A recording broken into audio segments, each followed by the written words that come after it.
This is The Gorge. It's a podcast where my friend Sara and I gorge ourselves on overanalyzing a topic. The Gorge is brought to you by Ko-fi. That's ko-fi.com/THEGORGE. And Sara, what are we talking about today and with who?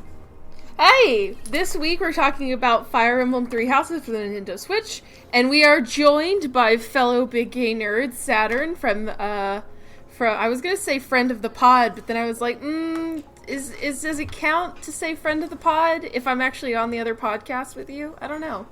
I'm allowed to cheat. Oh, okay. Well, friend of the pod Saturn is here then. Yeah, and we're talking about Fire Emblem. We're not officially on a network or anything. No. We act like it. Our podcasts are more kind of just like roommates, but like our schedules are different, so we don't really see each other a lot.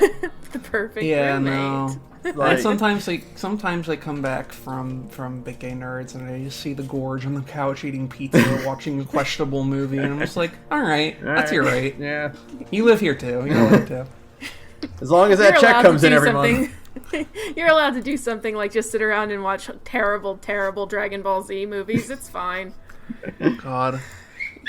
Alright, so I don't actually know how to instigate the Fire Emblem discussion, except to say that Fire Emblem real good?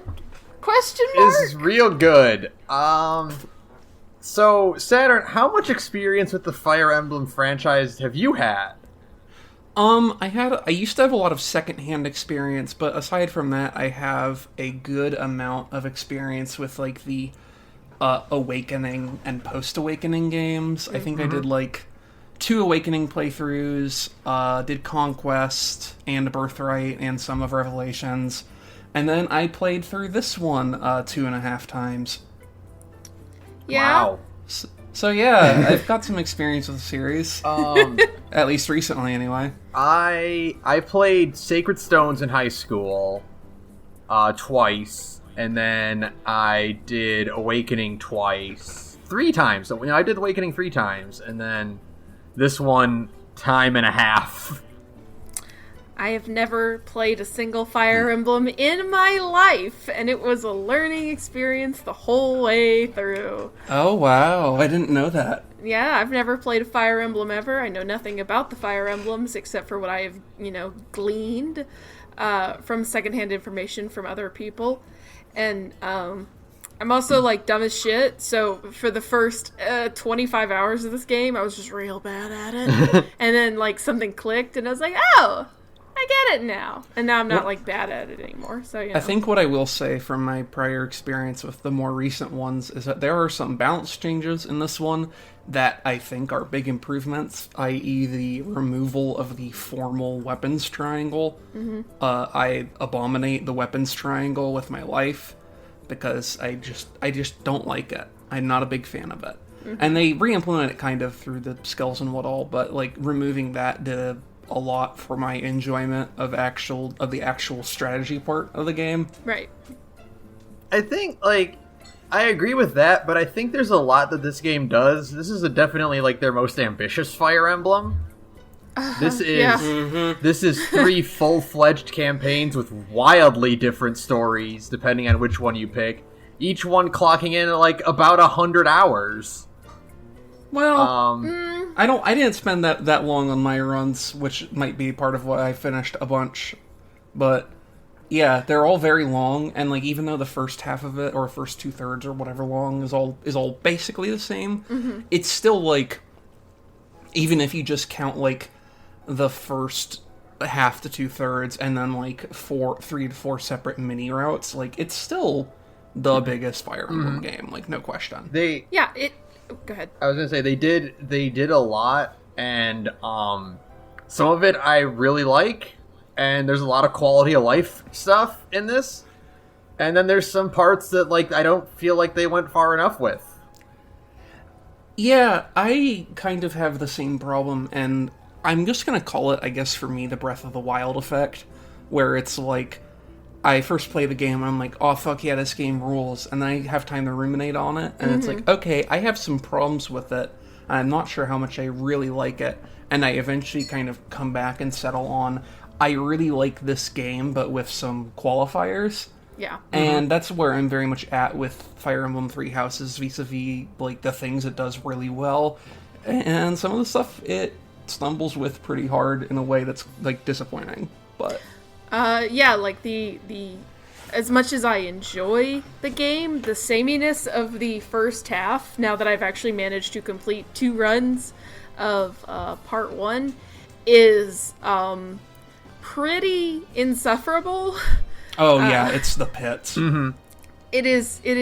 If there's any part of this game that could be considered a drag, then it's definitely that. Because, like, the first time through, you're like, yeah, I'm teaching classes, I'm having fun, I've got these students, and I love them, and all that good stuff. And then you go through it again, and you're like, all right, let's see what's different. And the answer is nothing at all. And it's like, oh, no. I have to sit through the same 20 hours? 25 hours. Depending on what you do, it can even get up higher than that. Like, yeah, absolutely. Yeah, and there's like some minor cutscene differences, but aside from that, it's minor. It's functionally the same, Yeah. and it's a problem because it's like, even though the houses have very different starting conditions, the issue I find is that, like, there is not enough difference in the house's respective play styles. Like, there's definitely slanted to have certain advantages over others. Like, Black Eagles has more magic capacity, and Blue Lions are more melee focused, and Golden Deer are more archer focused. Right. But they still have everyone that you need, basically, which means that first, like, 13 chapters of the game plays out pretty much identically every time. And, like, even on the first playthrough, I found that I was finally hitting the time skip point, and I was just like, before I knew exactly how long the game was, I was just sort of staring at the transition screen like, fuck, that was only half the game? Christ. I have a whole other half of this game to do. I don't know if I want to. I wrote it in very big, bold letters in this, is you could cut 30 hours out of this game and it would be fine. Oh, absolutely. Like, there's a lot of padding in this game, and it's...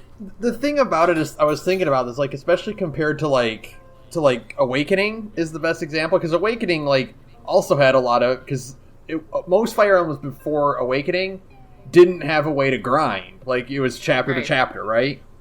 There was, like, the way people, like, who play it, like, really well talk about it is, like, there's a finite amount of EXP in the game. Right. And that stopped being true for Awakening. Yeah. With the exception of I believe Conquest, which is specifically designed to have a limited amount of experience you can get. Right. But, like, for the most part, they've kind of they've moved to this model of being like, hey, if you're not having a good time, you can just grind. Yeah, don't worry about, like, trying to maximize your unit potential. Like, if someone's behind and you want to use them, just grind them out a little bit.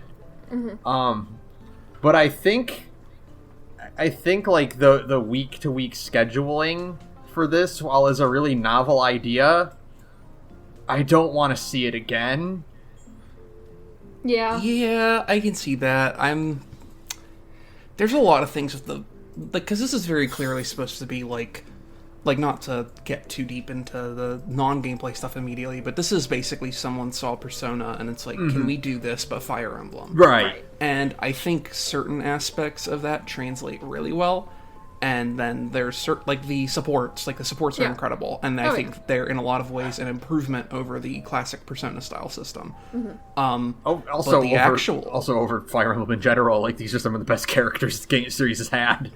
Yeah, but it's like, compared, the part that doesn't translate super well is the scheduling aspect, ironically enough, because unlike Persona 5, there's not a whole lot of interesting minutia to get up to. That's and my so biggest... as a result, there's just this huge lull between story chapters where you're just sort of like, what do I do? Running around a kind of samey environment looking for hidden collectibles to give to people to improve their ranks. And it's like, even though you could kind of break down P5 in a similar way, there's still, like, more flair and I think a bit more even pacing in a way that kind of makes that situation work. Yeah. Fire Emblem for sure, as, like, you know, like a bunch of people who have put a ton of time into all of the Personas, Fire Emblem does a lot of things better, but like you said, the minutia is really kind of what sells a Persona game on its charm, even when like a Persona game is maybe a little bit weaker. Like, my opinions of Persona 5, for example, have kind of cooled in the years since it came out. But that being said, one of the biggest charms of Persona 5 and what helps kind of come back to it over and over again is the personality of like Tokyo itself. I kind of mentioned this on Twitter a few weeks ago. Tokyo has a lot of personality, and there's a lot to do to grind stats up. And there's just a lot of different ways to kind of interact with the environment, and it so that even like the boring part of just kind of like walking around is like, oh, this is really interesting, because there's just little conversations going on around you are changing, things like that kind of just help sell the world that Three Houses like extremely does not have at all. Yeah, no. It's I think they were trying to kind of go for the Hogwarts thing, but the problem is it's like without the cinematic magical spectacle, Hogwarts is just kind of a drab castle. Yeah. And as a result, all the time you spend in Garreg Mach, you just feel like you're kind of walking around a drab castle, and it's not super conducive to like having an interesting like out of combat exploratory experience. Like you get your professor, like your professor points, right? Like you're as you rank up your score, you can get more points to do stuff with, right? Yeah. Right. By like the last quarter of the game, I had too many. And by the end of the game, all you are doing is eating. Yeah, that's it. I'm like, okay, well, I guess Alois can buff my sword today. I can get 15 points in sword. Okay. Damn, you're doing that with Alois. Really? I think rank. The professor rank system, like, while I kind of like how the sense of progression it gives towards your ability to actually do stuff in free time, I think it definitely kind of feels like a first pass at the idea, because once you actually work your way up to, like, I did one of these entire playthroughs on New Game Plus with Professor A+ rank for the entire time, and boy howdy, it's a fucking drag. That's you literally run out of stuff to do after like the 5th thing. That's what I'm doing in my playthrough now. Is I got A+ right away because I'm like, you know what, I'm just gonna grind everything out, and now I'm like 5 levels above what I should be.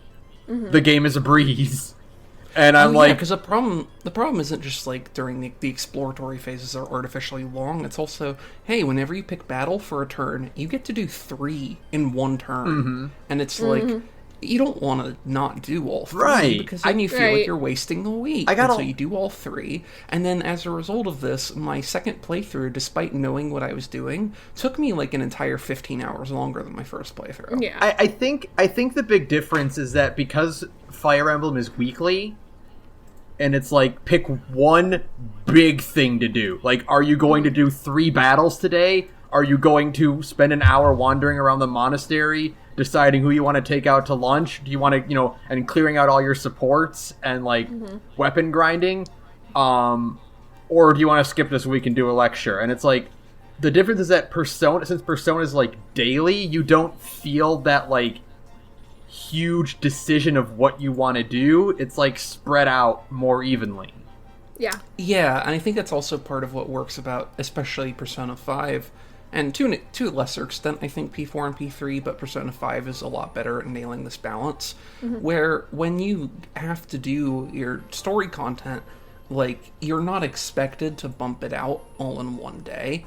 Like, you have, like, an entire month to basically work through the dungeon, and then you get to, then eventually at the end of the month, you have to fight the boss, essentially. Right. And this works out really well for P5, because you'll have, like, this big, like, 6 to 8 hour, or probably usually less, but like several hour chunk of content that you can kind of piecemeal your way through as you feel like it. But everything in Fire Emblem Three Houses is very just like, at a point you start to feel this kind of sense of dread whenever you have a mission coming up, or whenever you have to choose to do something active with your week, because you're like, well, fuck, here's a huge commitment of time that I just have to sort of sit down for. And that's kind of, I think that's like, I heard someone describe this is like Three Houses is to classic Fire Emblem, like Symphony of the Night is to classic Castlevania.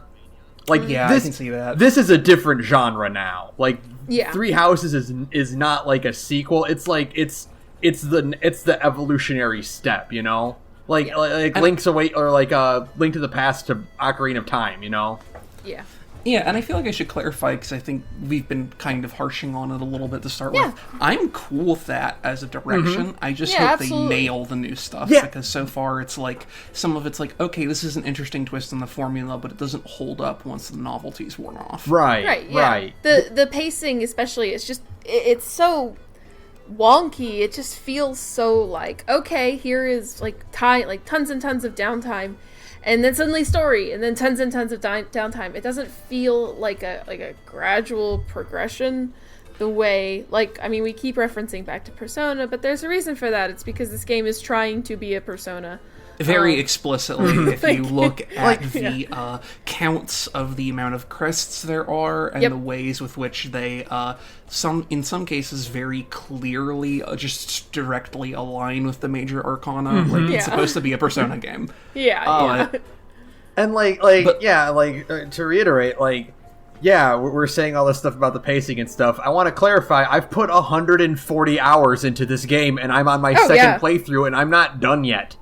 No. Yeah, I'm at a similar playtime for mine. I forget how much I have in it, but I'm also at, like, well over 100 on playthrough 3.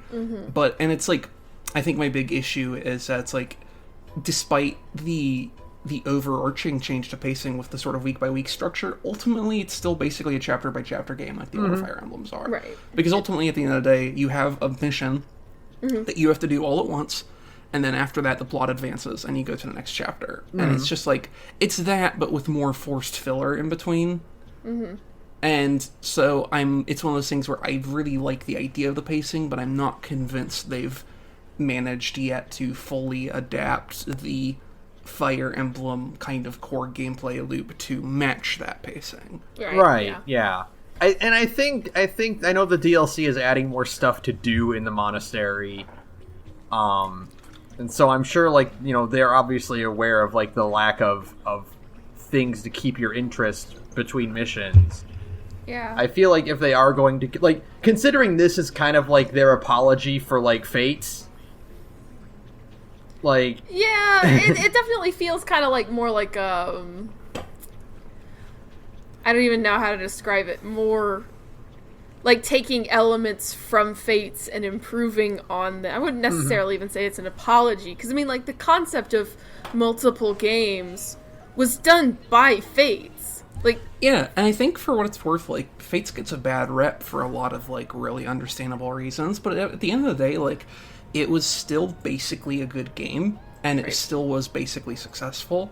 But what I think the big thing with Three Houses is that it's kind of taken this sort of Fates approach, and it's like, alright, let's dial back on the dating sim shit just a little bit, and then just start throwing other spaghetti at the wall to see, like, where we can go with the franchise. And, like, some of it's resulted in a lot of improvements. Like, I think combat works a lot better in general. I think, the sort of the shift away from the sort of dating sim aspect to more of a just sort of straight up social relationships kind of thing, like, works really well.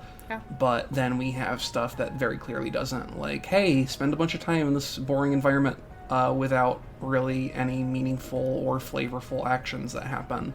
Like, the things that happen in the monastery, especially, that are actually of interest to me, personally, are very few and far between in a way that made them memorable, but also, like, just in terms of playing the game was not fun. Whereas in Fates, you have the sort of fortress system in Fates, and it's like, it's not super detailed or anything, but at the end of the day, it does what it's supposed to, and I don't have a problem with it. Right. Like, I think part of this, too, is because it's a much more simplified, like, kind of style, where you're just moving around a little pixel guy on just a little 2D map, and so there's a much less depth of interaction, but at the same time, it's like, there's not a whole lot of depth of interaction in Garreg Mach, either. And so, I feel like it's one of those things where the game doesn't necessarily benefit from having this big, rich 3D environment, where it could have just been a Fate-style, like, little pixel map that you ran around on. Yeah, absolutely. You know? Especially on a technical standpoint, like, boy, it cannot handle the actual act of walking around Garreg Mach, can it? Oh god, it runs like trash. I don't know if this is true, but I have heard people say that the reason it runs like trash is because for some fucking reason, the game has a version of Garreg Mach loaded for each route at the same time. That, I mean, I don't know if that's necessarily true, but that's a Nintendo thing to do. That's like look at like the ways they handle like Pokemon, right? In certain previous Pokemon games, like why certain versions of it just ran like garbage, right. And it's like, oh yeah, they're rendering like 5 models at once, and it's like, why? Why do you need that? It seems like very like the kind of thing that doesn't make a whole lot of sense, but does make sense when you consider that it's like this particular team's first time like making this kind of system and this kind of game. I guess like most of the big complaints I have about it like are understandable because like this is they're getting a lot more resources than they're used to handling, you know? Yeah, and they're being expected to deliver something that's a lot more technically complex than they've had to do in the last couple of years. Because, like, keep in mind, like, the last 3 Fire Emblem games have all been 3DS games. Assuming you don't count the smartphone game, which isn't developed by Insys. It's developed by... Oh, no, it is developed by Insys. It is developed by Insys, but it's like a different wing of Insys. Yeah, but it's like the last 3 games have all been 3DS games, and they haven't had this kind of visually complicated, like... exploration complicated like style thing before. Yeah. And like even if you think about like the GameCube and the Wii ones, Radiant Dawn and Path of Radiance, like aren't they basically just VNs when they're not in combat? Yeah, I mean it's all here's the portrait talks and then you move on. Like it's and there's like a background. Yeah, like these like if you take away the models and make them sprites again, you could have handled these on a GBA or a DS. Yeah. And so it's one of those things where it's kind of an understandable misstep just because they haven't really done anything like this before, but it's still, like, that doesn't make me like it anymore either, so. It just makes me understand it, but it doesn't make the act of, like, walking around. Yeah, like, I can appreciate the ambition, but, like... It doesn't carry. Yeah. They don't nail it. Like they have the ambition, but they don't have the technical skill to like turn it into something that's more than just like a slightly more complicated version of what you could have done better with a simpler like resources. Right. Yeah, and I mean like this is all a lot of like, you know, shitting on this game. And it does sound like this is the first 25 minutes of the podcast and it is, you know, kind of negative, but these are like little quibbles. And I mean, okay, quibbles undersells some of my problems with this game. Like, I think I could take, like, the walking around Garreg Mach as a drag, but it could be worse, I guess. I mean, there are Persona games. I think P3 didn't have, like, a fast travel system until P3 Portable, so, you know. Yeah, in P3 Portable, you didn't even walk around the maps. Yeah, exactly. Like, P3 Portable was like you would see like a static render. It's aggressively a V. It's just a VN with a dungeon grinding like segment stapled onto it, which honestly kind of works for P3. Say for what it's worth, for P3P, like that was fine. That was fine. I played a ton of that game. It ruled. Even granted, this was back in 2011. And it was very impressionable. But still, like I think the bones of that game hold up. I mean, P3... I still think I like P... This is such a tangent, but whatever. I think I like P3P more than, like, base P3 because like, the environments in P3 are kind of, like, charmless. Like, they don't really have any personality the way P4 and P5s do. So it's like, yeah, sure, a VN is fine. This works perfectly fine. All of that to say, though, that's such a tangent. But yeah, like I can deal with like kind of the lameness of Garreg Mach because like there's a fast travel system and it's functional. I wish there was more fast travel points, but okay. I wish the fast travel was less go to this location and more warp to this person. Yeah. For me, I don't even have any opinions about the fast travel, because for me it doesn't really fix what's broken about Garrick Mach. Right. Yeah. Like, ultimately, it's I don't want to continue belaboring the point, but my sort of last thought on that situation is that, like, you could have just done what you did in Fates over again, and it probably would have been better for the flow of the game. Right. Mm-hmm. Because ultimately, like, something that was less involved would have matched the complexity of those interactions more. Yeah, absolutely. And, I mean, like, ultimately, the point I was trying to get to is, like, that stuff kind of sucks, but, like, I guess I'm just like, okay. I got used to it eventually. Yeah, it's not, like, terrible. It's just, like, it's one of those things where it's, like, it can be improved, but that doesn't make me hate the game or anything. It's just, but, like, the thing that I, like, really is a huge drag for me playing this game, and it is the thing that's kind of, like, stalled my current playthrough, is, and before we can even start talking about how much I really like this plot, like, a lot, I gotta get this out of my system, the maps in this game are dog shit. They're not great.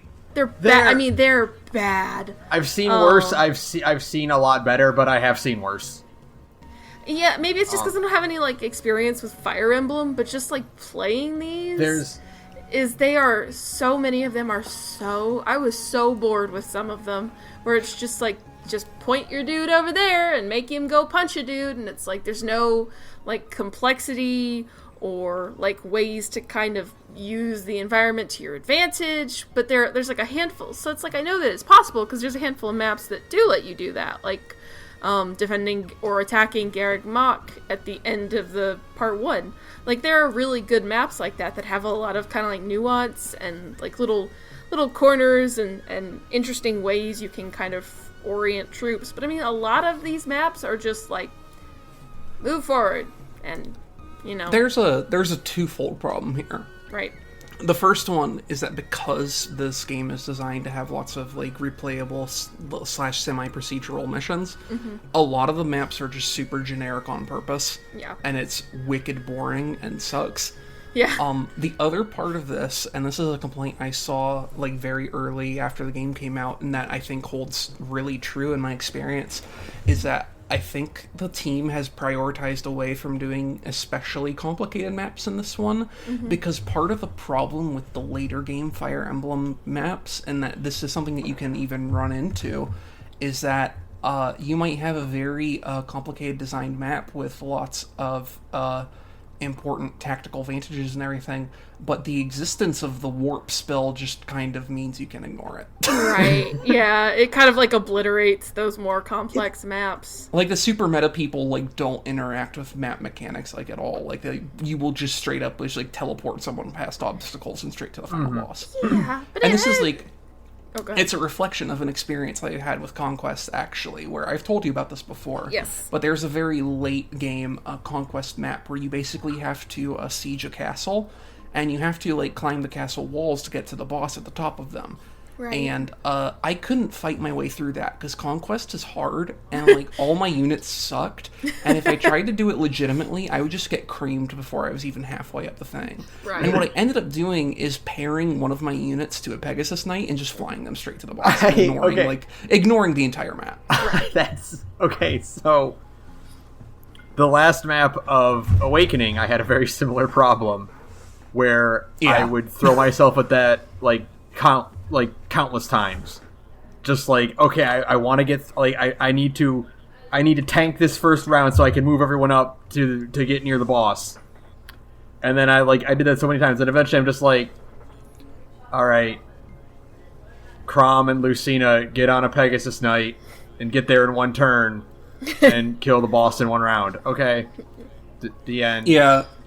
And that's I think part of the problem. And it's like, it's kind of had this issue where I think the real solution would just be to not fucking have warp spells in the game. And you can make your maps as good as you want, but I guess there's a certain marriage to tradition there, because there are a lot of spellcasters who can learn warp, and if you have them, you can break basically any encounter. Right. And like, it's just... Oh. I was going to say, and this is, like, also part of a problem, too, where there are certain maps where it's just, like, the way the map is designed. The one I'm thinking of in particular is a late Golden Deer map, where you have to infiltrate a certain city, basically, where a big bad guy is hiding. Right. But the thing is, once you, like, open the building where he is, there's a space behind him that's outside the building, but he still counts as adjacent even though he's inside a building. And I literally just had someone move behind the building and fucking cast Thoron on him through a wall, and then he died, and I didn't have to interact with any of his goons at all. Right, yeah. And it's like, so I think there's a degree to which also it's like, map design is also severely limited by how you can actually how the mechanics allow you to interact with it. like the core mechanics of Fire Emblem, like the actual minutia of moving your units around, like, prevents you from doing a lot of, like, creative things you could do. Yeah, I guess. I mean, there were parts in part 2 where I was, like, genuinely, maybe because, like, I have never played a Fire Emblem, I don't know, but I was like, I didn't have anybody who could use warp because I didn't even know warp existed, y'all, until this current playthrough.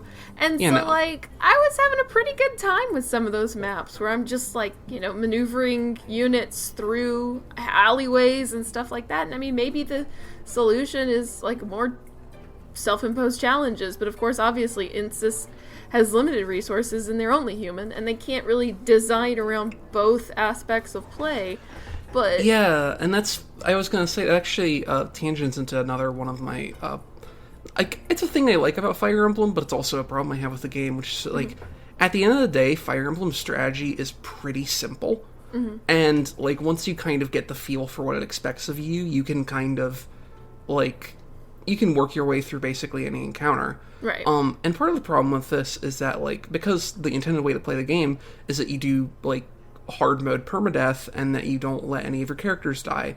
And, like, that's cool and all, but this has this sort of problem where, like, when you play on a lower difficulty or not in permadeath, the encounters aren't super challenging. Yeah. And then even when you play on hard mode with permadeath, like, a lot of the challenge is just predicated on you just getting through an encounter without losing any units. And I feel like this is kind of, in a certain way, kind of antithetical to a lot of good strategy game design.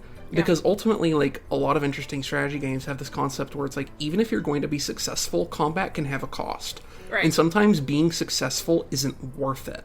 So, like, sometimes it's better for you not to engage. And part of my problem, I think, with Fire Emblem is that, like, if you're playing the game the way it's intended, there's never really, like, an overarching strategy. There's just sort of, like, micro strategies that you do to solve an encounter, but they don't amount to anything substantial over time.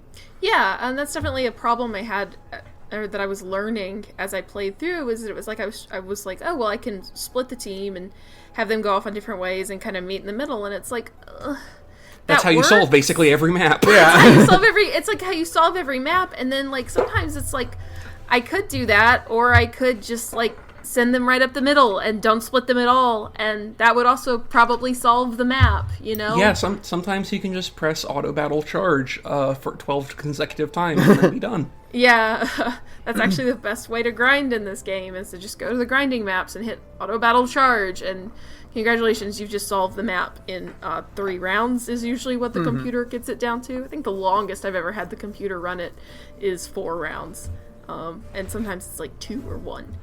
Yeah, and it's like, it's one of those things where it's like, I personally appreciate the inclusion of non-permadeath options, but removing that aspect from the game also just means that in 100% of cases, there is, like, no actual stakes to what you're doing, and which I think is kind of a problem. And one of the other problems I noticed, and I noticed this because I did have one map that just went really bad for me, and I'm just like, and usually I'm just like, okay, rewind, you know, and do it over. But if I ran out of Divine Pulses, and then I'm like, I don't want to restart this whole map, fuck it, I'm just going to go through it. In Awakening, even if you were on casual mode and a unit died, you would miss out on their support points. Yeah, because I think they, if they died in the middle of a round, they lost all their support points that they earned and all their experience points that they earned. Mm-hmm. So that was is no longer true in this game. Yeah, that was like a consequence. Like, yeah, your unit doesn't die, but they miss out on all the experience they just got. Yeah, that's a good way to kind of balance it, I think. Not in a way, and not in 3 houses. In 3 houses, you keep everything you lose. Like, everything... No, yeah, of course. Like, so there's literally no consequence besides being down a unit for the rest of the match. But the problem with permadeath modes is that, like, I see the appeal of them, but the problem is that they have no... Like, yeah, you use a loot... Oh, fuck. You lose a unit. There's my words. But it also has no, like, material effect on the plot. I mean, of course, they can't do that, because that would, I mean, what, you lose Felix in the middle of the Blue Lions? It's not going to happen. But it also, I don't know, it just kind of feels like you're just losing a unit in that case. There's no other, like, I don't even think they lose their supports, do they? If they die? No, they don't lose anything. They still, so you can still have them, even though they're technically not usable in combat anymore, you can still eat with Felix and gain supports.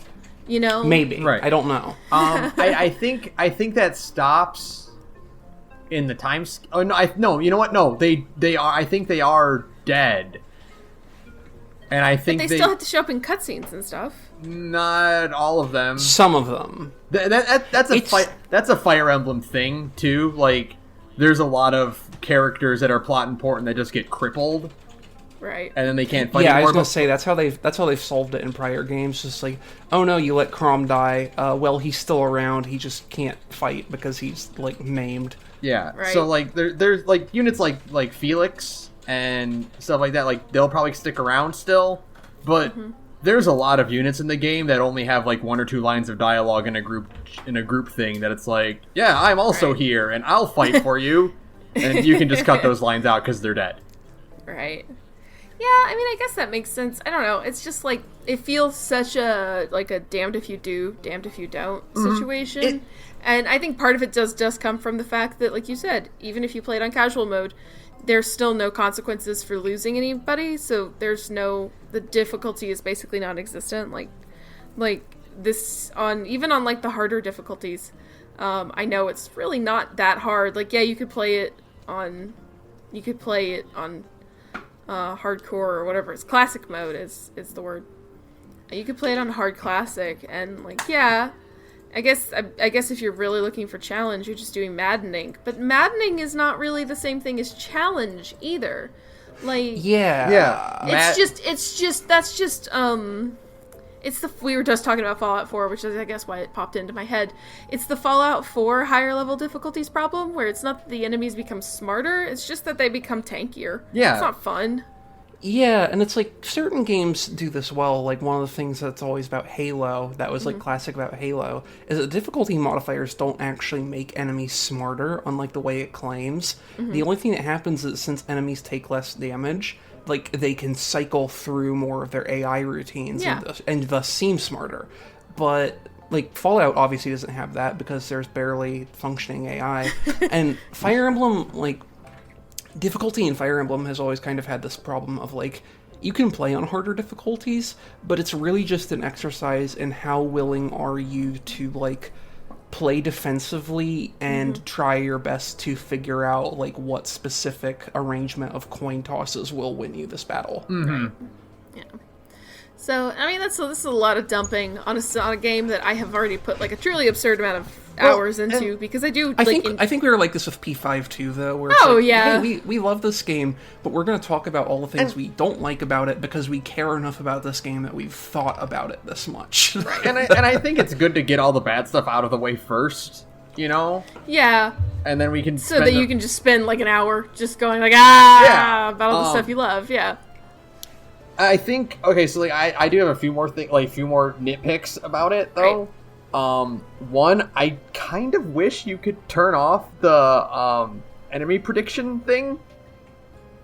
The little cursor that shows, like, who's going to be attacked next. Oh, yeah. I kind of wish you could just turn that off.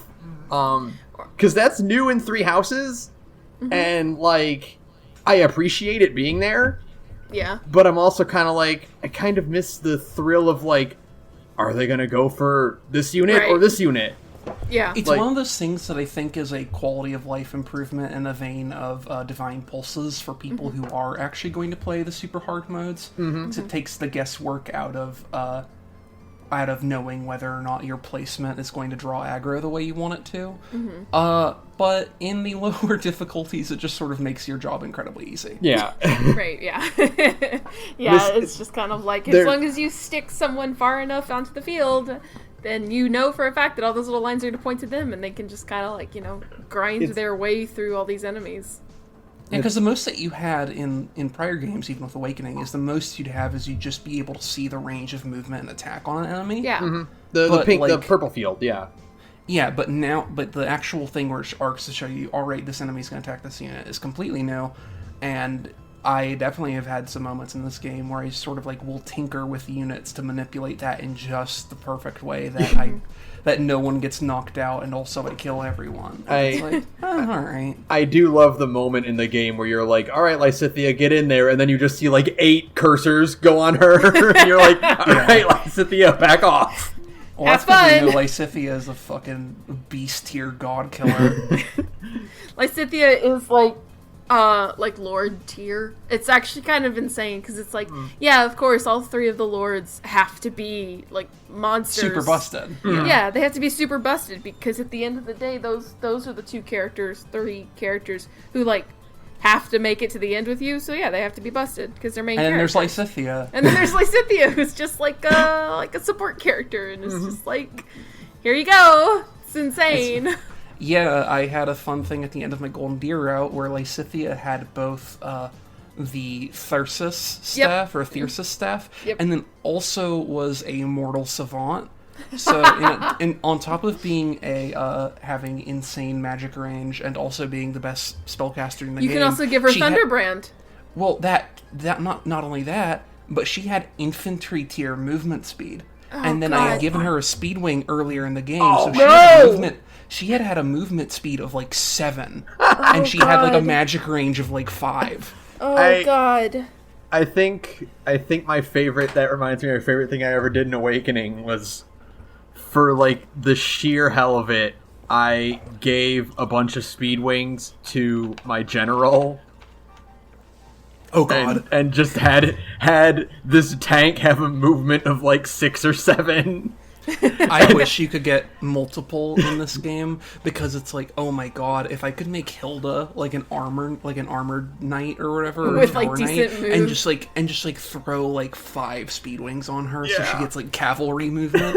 Just the image of this tiny girl in giant armor just fucking sprinting at you as fast as a horse.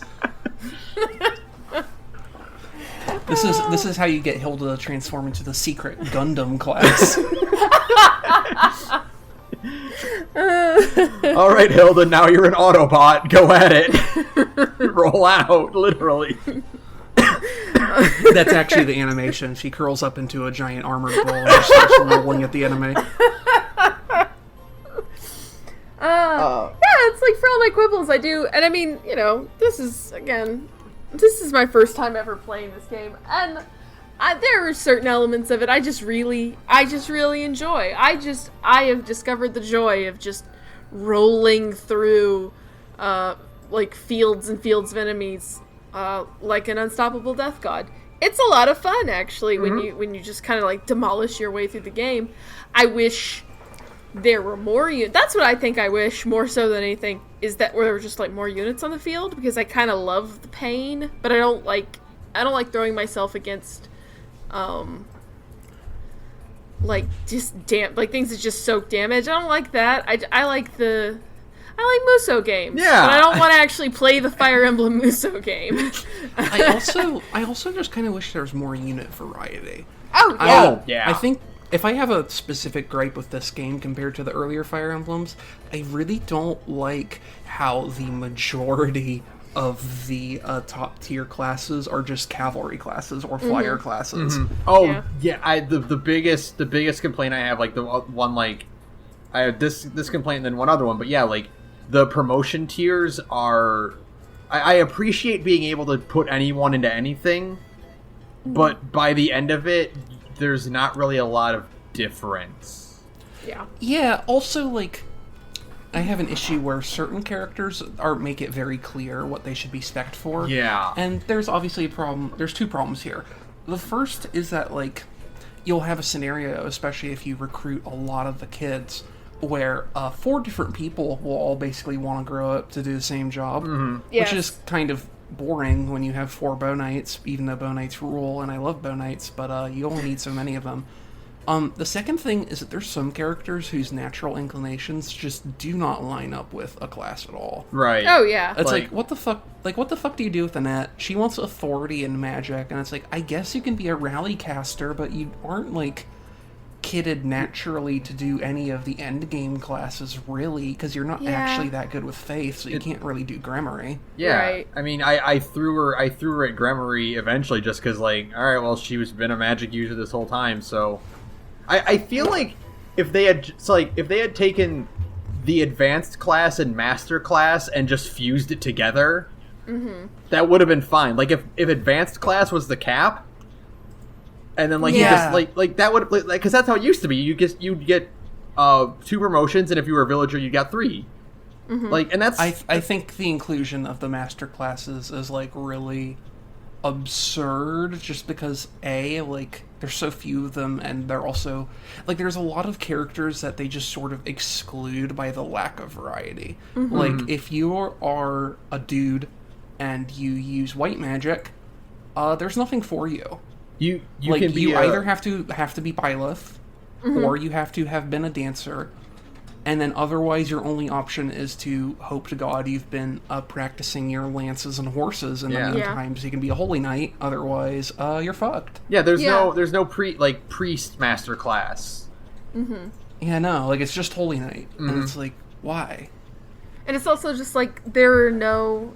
And this is such like a minor gripe, but the fact that there's no like master class magic only that isn't Gremory is just really weird to me. Like, you either have to go Mortal Savant or you go Gremory, and that's kind of like it. Like, there's Dark Knight and Holy Knight, but they're still primarily cavalry classes. Yeah, exactly. Masters.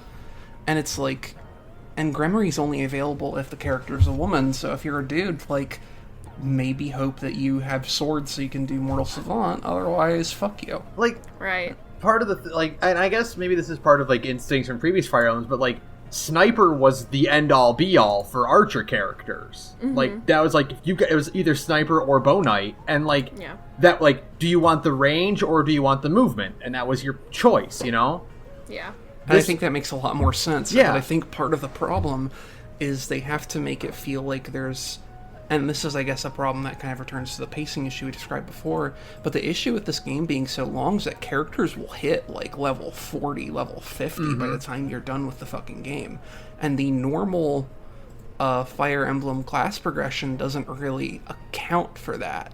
Like, if you get two max out 2 promotions in a classic Fire Emblem game, like, that's technically hitting level 40, but it's like, that doesn't happen for most characters, and if it does, it doesn't happen till the very end of the game. Right. But if you're doing, like, all the side content and everything, like, you're having pluralities of characters hit level 40, and I guess they were just like, we need to have more class progression so the game doesn't stop being interesting, like, because, like, you will unlock advanced classes before time skip, full stop.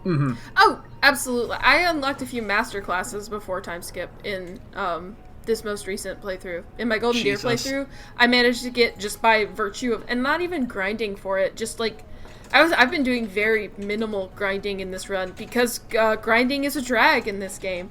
I did, like the most barest minimum grinding just when I was trying to get, like, materials and stuff, and Lysithea hit Gremory before the time skip. Like, yeah, like, God, it's just like this playthrough. Okay, so what I usually do Fire Emblem is I do one playthrough where I'm like, all right, I'm just gonna explore everything and figure it out. And the second one, I'm gonna make charts. Yeah. So I made my chart for, like, what I want everyone to be when they grow up. Yeah. And I'm like, I don't even want to promote you to a master class. Like, I don't want there's no master class that fits what I want you to be. There's an advanced class, so you can just stay that. And I think part of it is that master classes are almost... This is weird. I get the feeling that master classes are supposed to be that. Like, it's only for certain characters if you really, really want to promote them to a master class. And then, like, the other thing I pick up from, like, reading the subreddit and stuff is that what you're really supposed to be doing, and this just feels so counterintuitive to me, is having people jump around different advanced classes to learn, like, the bonus skills and stat boosts that you get from those advanced classes. Like, that's what you should be doing, but that just feels like it just doesn't feel right. It's not intuitive, and also, like, largely, even if that's the meta choice, like, a lot of those mastery perks aren't super worth it. Right, yeah, exactly. Like, early on, getting, like, a +2 to, like, your strength or your defense or your speed is super good. Right. But then that kind of peters off eventually. And, like, it feels... You know what I thought about this today, earlier? It feels like classic Fire Emblem compared to this feels like the difference between, like, Final Fantasy XII Classic and Zodiac Age Final Fantasy. Yeah. Where, like, when you are limited to, like, no, this is this character's class, and these are the advancement for this class, like, that almost feels a lot better than having, like, okay, anyone can be anything. Yeah, well, I mean, the excess of choice is a big problem in a lot of games these days. And it's a problem in this game real bad. It's real bad in this game, and it's you see it in a lot of video games these days where it's like anybody can do anything, and you actually end up with, like, really unfocused characters and a lot of players who are just kind of, like, paralyzed by choice. I know that's my big problem, is I get extremely paralyzed by the amount of options available to me when I play these games. And so then I just kind of, like, freeze, and I'm like, well, I'll put it off until I can think about it, and then I never come back to it. So, like, a lot of options and stuff like that is a bad thing. I think the better option is to say, like, this character can do these classes, and that's it. If you want to say, like if you want especially them to when be you a have so many characters. Wait, what? Especially when you have so many characters. Yeah. Oh, absolutely. Like, limitations are not a bad thing. You should be able to say, like, well, Marianne can be either a holy knight or a Gremory, but she can't be all these other things. Yeah. You know, so you can spec them in one direction or the other instead of this nonsense where, like, everybody is everything, and so you can have, you know, you see the joke of the memes on Twitter and stuff of, like, an entire team of mortal savants. Yeah, that might be the optimal way to do it, but it isn't very fun. Yeah. Yeah, and it's not very interesting, because you also have the problem, like what I mentioned earlier, where I can have, like, 4 bow knights. Mm-hmm. My problem is, it's like, well, I have Shamir, who's a great sniper, and then my Bernadetta in this playthrough, like, was incredibly good and could like fucking melt bosses. And it's like, so what use do I have for Ignatz or Ash? Right. Mm-hmm. Yeah. Like, they don't bring anything to the table that I don't already have except for their characters, which I don't particularly like. Right. And this is a problem that could be solved if you were very specific about what characters could do. Right. And that it would make sense to have like a very diverse pool of like different skill sets so that you could like actually tailor your party to like be perfectly fit for a certain mission. Yeah. But in this one, and I guess to sort of pivot to a different sort of aspect of discussion, it's like you can recruit, including faculty, something like, I want to say 30 people in a game. And you can only bring 10 to 12 on a mission. And realistically, outside, like, if you have more than, I want to say 15 people tops, there is just no purpose. Yeah, no. There's no reason to have a massive cast. And in general, like, you really only barely need, like, your 12 plus 3 adjutants to switch off. And it's like, even then, that's still pushing it. And, like, anything past that, it's just like, oh, here's this redundant archer in case, I don't know, I feel like changing my flavor a bit, or if I want to see their supports. And I think it could be solved if more characters had unique capabilities, but in the current way that Three Houses is, a lot of these characters just sort of do the same things, and it's like, if you have one good Bow Knight or one good Gremory or whatever, you don't need to consider anyone else. Right. And that kind of goes back to this other idea of to like pivot onto like the final kind of thing in this game. The notion, I know that Ben is a completionist, and that's okay. But the idea that you should not be able to recruit everybody. Yeah, no. I was thinking about this a bit before we got here, and I haven't brought this up at all. But what I think how recruitment should have worked is you should have been forced to trade one of your students for another house's student. Ooh, that'd be interesting. You have to say, I'm willing to give up this character and this functionality to have this other person. I think... Because then it's like the choice has consequence, and it limits the amount of, like, strategies you can use. Yeah. Compared to the current situation where you just sort of recruit everybody, and then you have 30 different people to micromanage. Right. I think the ultimate way to kind of fix this problem would have just been able, like when the game first came out, we were in kind of that fun period when games are new, where nobody knows all the rules, and so there was like the rumor floating around that you could only recruit like 2 characters from each house. That should have just been the system, man. That should have just been the system. Make people pick their 2 favorite characters out of the other houses, and that's it. And then the rest of them, you have no choice. You've got to fight them. Like, that's just because otherwise you can also have this thing where it's like yeah, it sucks to have to kill your character, these characters you liked in the first phase, but also that's kind of the point. Is that like war is hell, and like and it adds replay value too. You can't save everybody. Like, because then it's like, oh, well, I want to see these 2 characters interact, but I don't want this person on my team this run, so I guess I'll save it for next time. Yeah, exactly. And then it's like, oh, look, you can vary things up. Otherwise, you get this thing where you're just, like, grinding out to get everybody. And it's like, there's, like, I respect the grind because I'm the kind of person who fills out compendiums and Persona. So, like, I get it, I like completionism as much as anybody. But yeah, it's just that, like, actually trying to play this game in a completionist way, I think, really ruins the experience. And, well, like, I disagree on the idea that you shouldn't been able to recruit everyone, because the thing I appreciate was that, like, on my first playthrough, I almost did it, and it was very hard to do, and I had to be laser focused on doing it. Right. And so I feel that was a good way to do it. Like, I got everyone except Ferdinand, and, like, it was a challenge for me, and I appreciated that part of it. It was hard to do. Right. That's okay. You can't pry Ferdinand away from Hubert anyway. So but like, I feel like it would be mitigated if certain characters were just, here's your class, here's what you're good at, you can promote into this, and that's all you get. And that way, you have a reason to gather that many people, because, like, oh, you know what? I don't have a Bow Knight, and I can't get anyone unless I recruit Ash, and he can promote into a Bow Knight. Right. Yeah. You have this like, this game has so many classes and so many branches that, like, if you were to minimize that, you would have a reason beyond just, oh, I like this character a lot. Like, I like this character, and I need this class in my party. Right. I guess the compromise is that hard mode, you shouldn't have been able to recruit everybody. That's my thing. Yeah, like Maniac. I think there's a lot of different ways that you could fix the system. Mm-hmm. So I don't know how productive it is to actually debate which one is more productive than the other. Right. Yeah. But I think that the takeaway from this is that the existing system of, like, here's a bunch of characters who have different characters but are functionally interchangeable in, like, almost every regard. And also you can recruit all of them in a way that really grinds your game to a halt. Right. Which isn't super great, but yeah.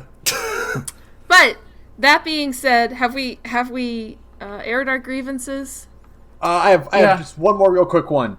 Supports that end in B are dumb, and they should have just been A's, and then you would have been fine. Yeah. That's it. I agree. It's criminal that there are certain A ranks just, like, don't exist. Like, why doesn't Dimitri and Sylvain have an A rank? That makes no sense. They've known each other since they were kids. How the fuck don't Caspar and Raphael? Yes! Exactly! How do they not have an A rank? How do these complete idiot muscleheads not be, like, super best friends and get an ending together? Like, how? It's really fucking wild. That's I don't have any more gameplay grievances. Yeah. Is what I'll say. Like the B rank thing is my biggest complaint about Awakening, where it's like, why don't Long Q and Gaius have a support? Why can't these guys interact? Yeah. But yeah, I think I'm done airing grievances about the gameplay, though. I still, whenever we get to talking about the story, I'm sure I'll have some issues that I want to bring up, but, like, that whole, 45 minutes? An hour? Almost an hour. It's an hour at this point.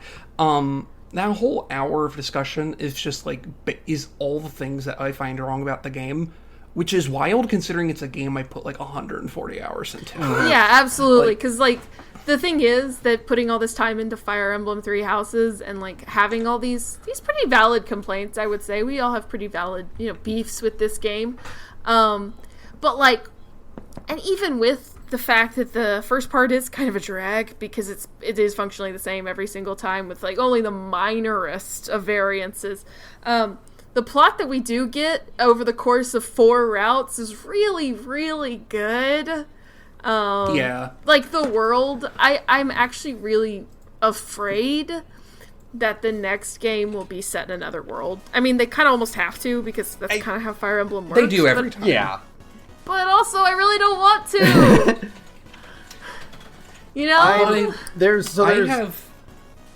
Go ahead. I have one problem with the plot, or one big problem, which is that I really don't like that the Golden Deer route, and I think similarly the Church of Saros route, both just spell out the mysteries of the game. Yeah. Because Sarah can vouch from this from experience, but, like, I was at my absolute most feral for this game when I had finished Black Eagles, got no answers about fucking anything, and then was just starting to piece together background details myself from fucking, like, throw away one-line things from different routes and shit. Like, oh, wait, are there Manicheets in this game? Is this what happened at the Red Valley? Is blah, blah, blah, blah. And then at the end of Golden Deer and Church of Saros, you basically just get a big exposition dump of, like, oh yeah, here's what happened, and now you get to go fight and kill the bad guy.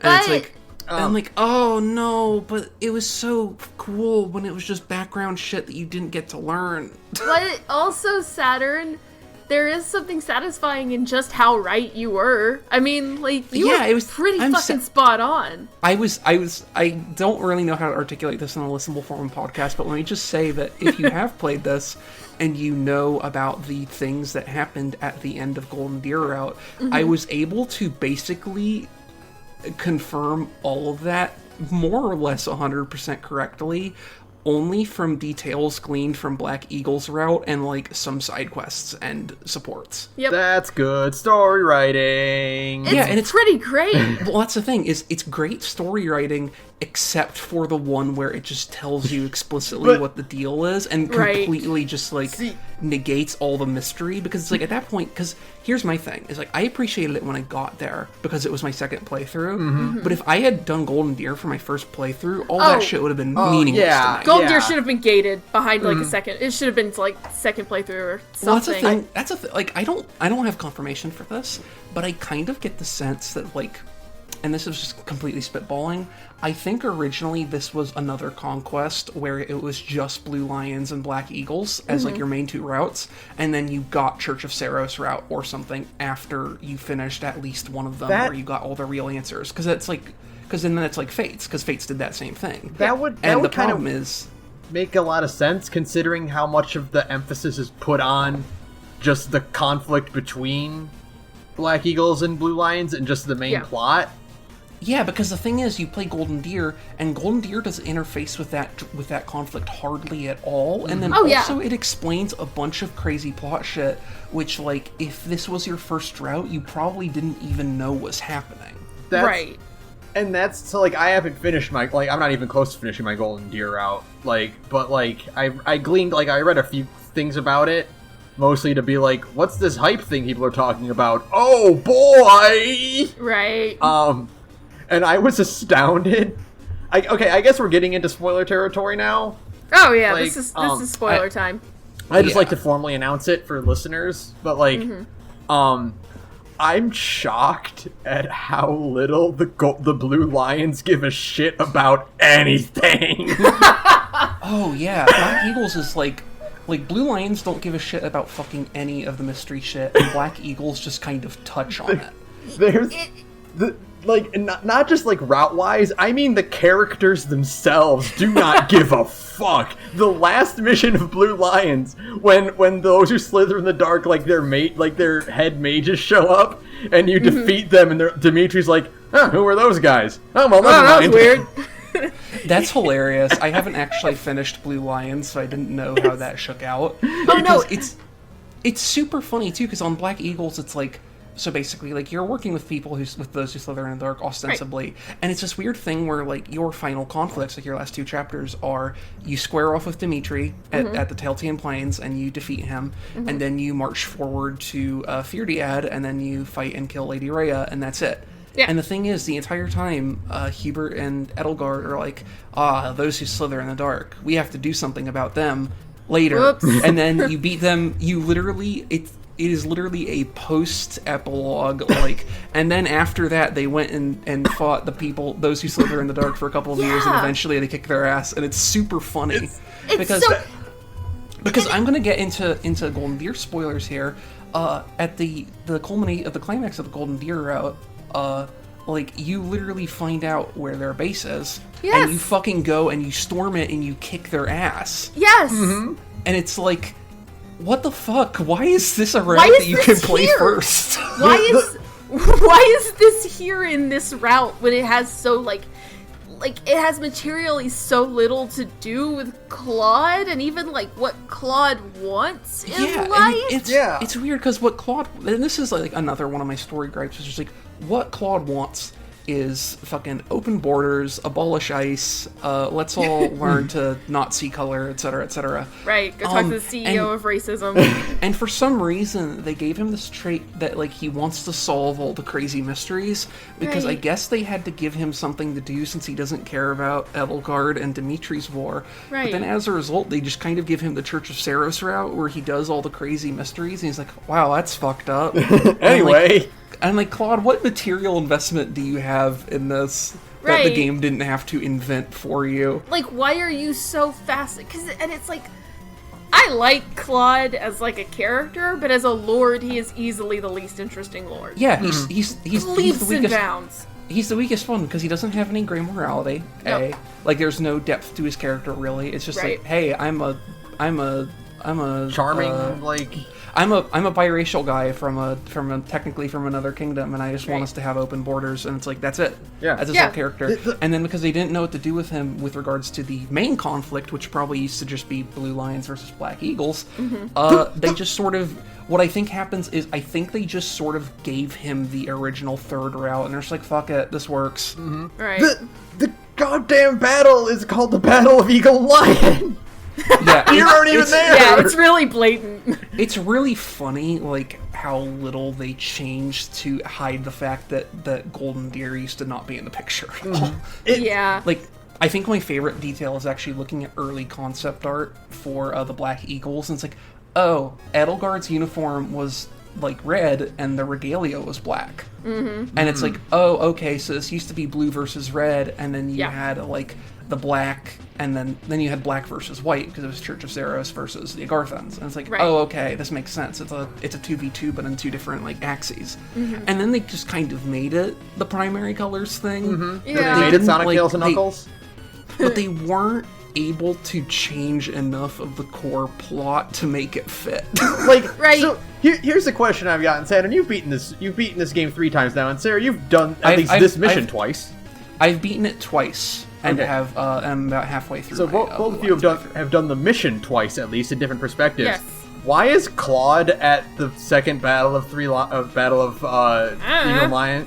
Why is he there? Why is he fighting Dimitri or Edelgard? In his route, it makes sense, but not in all the other routes. In Golden Deer route, it makes sense, because in Golden Deer route, he's like, okay, we have to get into Empire territory, and they're going to try and stop us here at this thing, so we're just gonna fight them here. And then Dimitri is the one who just shows up out of nowhere. And everyone then immediately dies.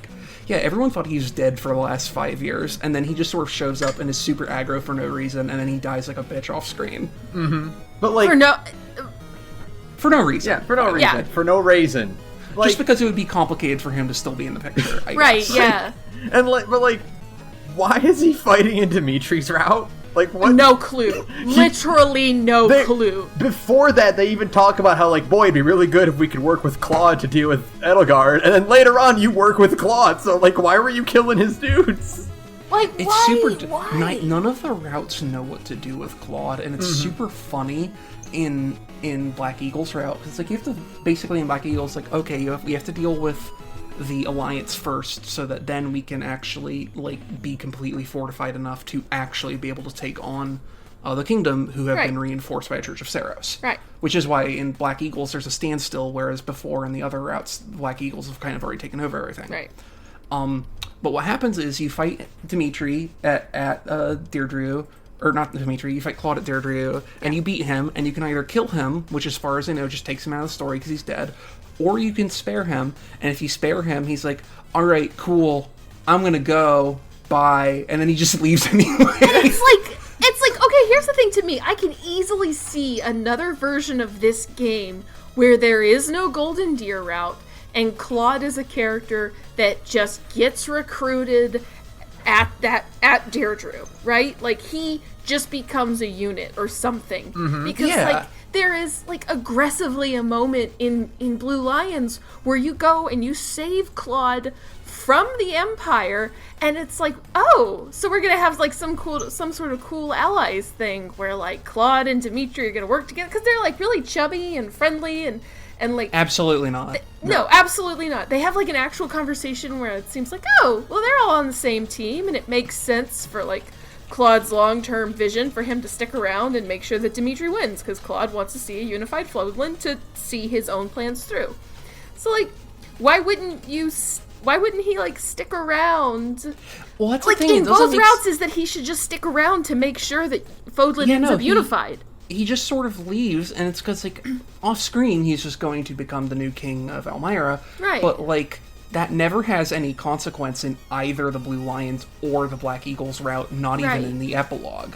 Right. Now I like, must it's go. not even mentioned. He's not even mentioned in any epilogues. Yeah, no, Claude just sort of, like, leaves. Fucks off. He just sort of fucks off, and no one ever talks about him again.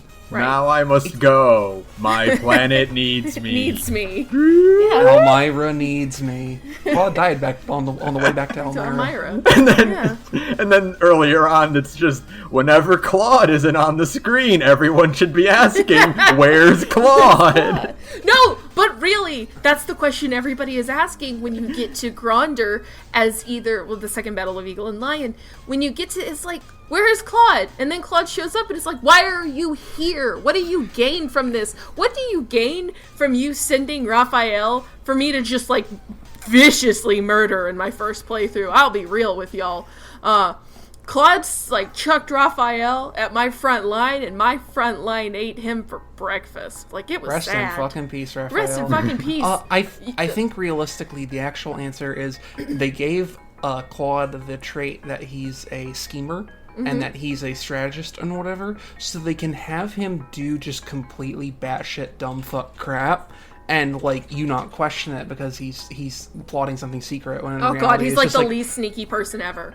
Well, in reality, it was just like, I'm here because the script says I need to be here. Mm-hmm. Right. I'm here because this cutscene needs all three of us because it was in the trailer that way.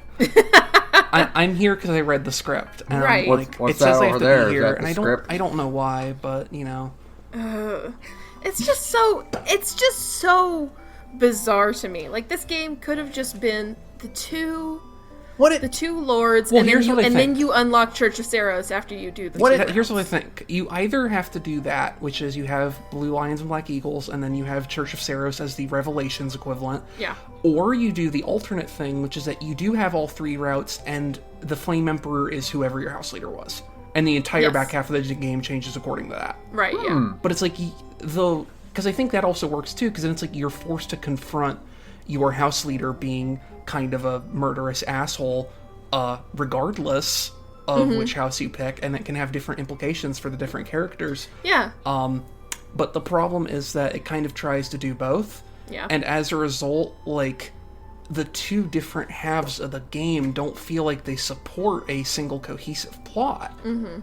Like, it feels like it either should have just been, like, Three Houses is a game where there's three sides in this war, and you pick a side, and that's just, like, the thing. Like, a game that starts after time skip, basically. Yeah. Or a game that was structured, again, like, I've mentioned this before, like, a game structured more the way Fates was structured, because Fates worked. Yeah. Like, a lot of parts of Fates didn't work, but the structure of Fates worked. Yeah, sure. See both sides. You see the two sides of a war, and then you unlock the third...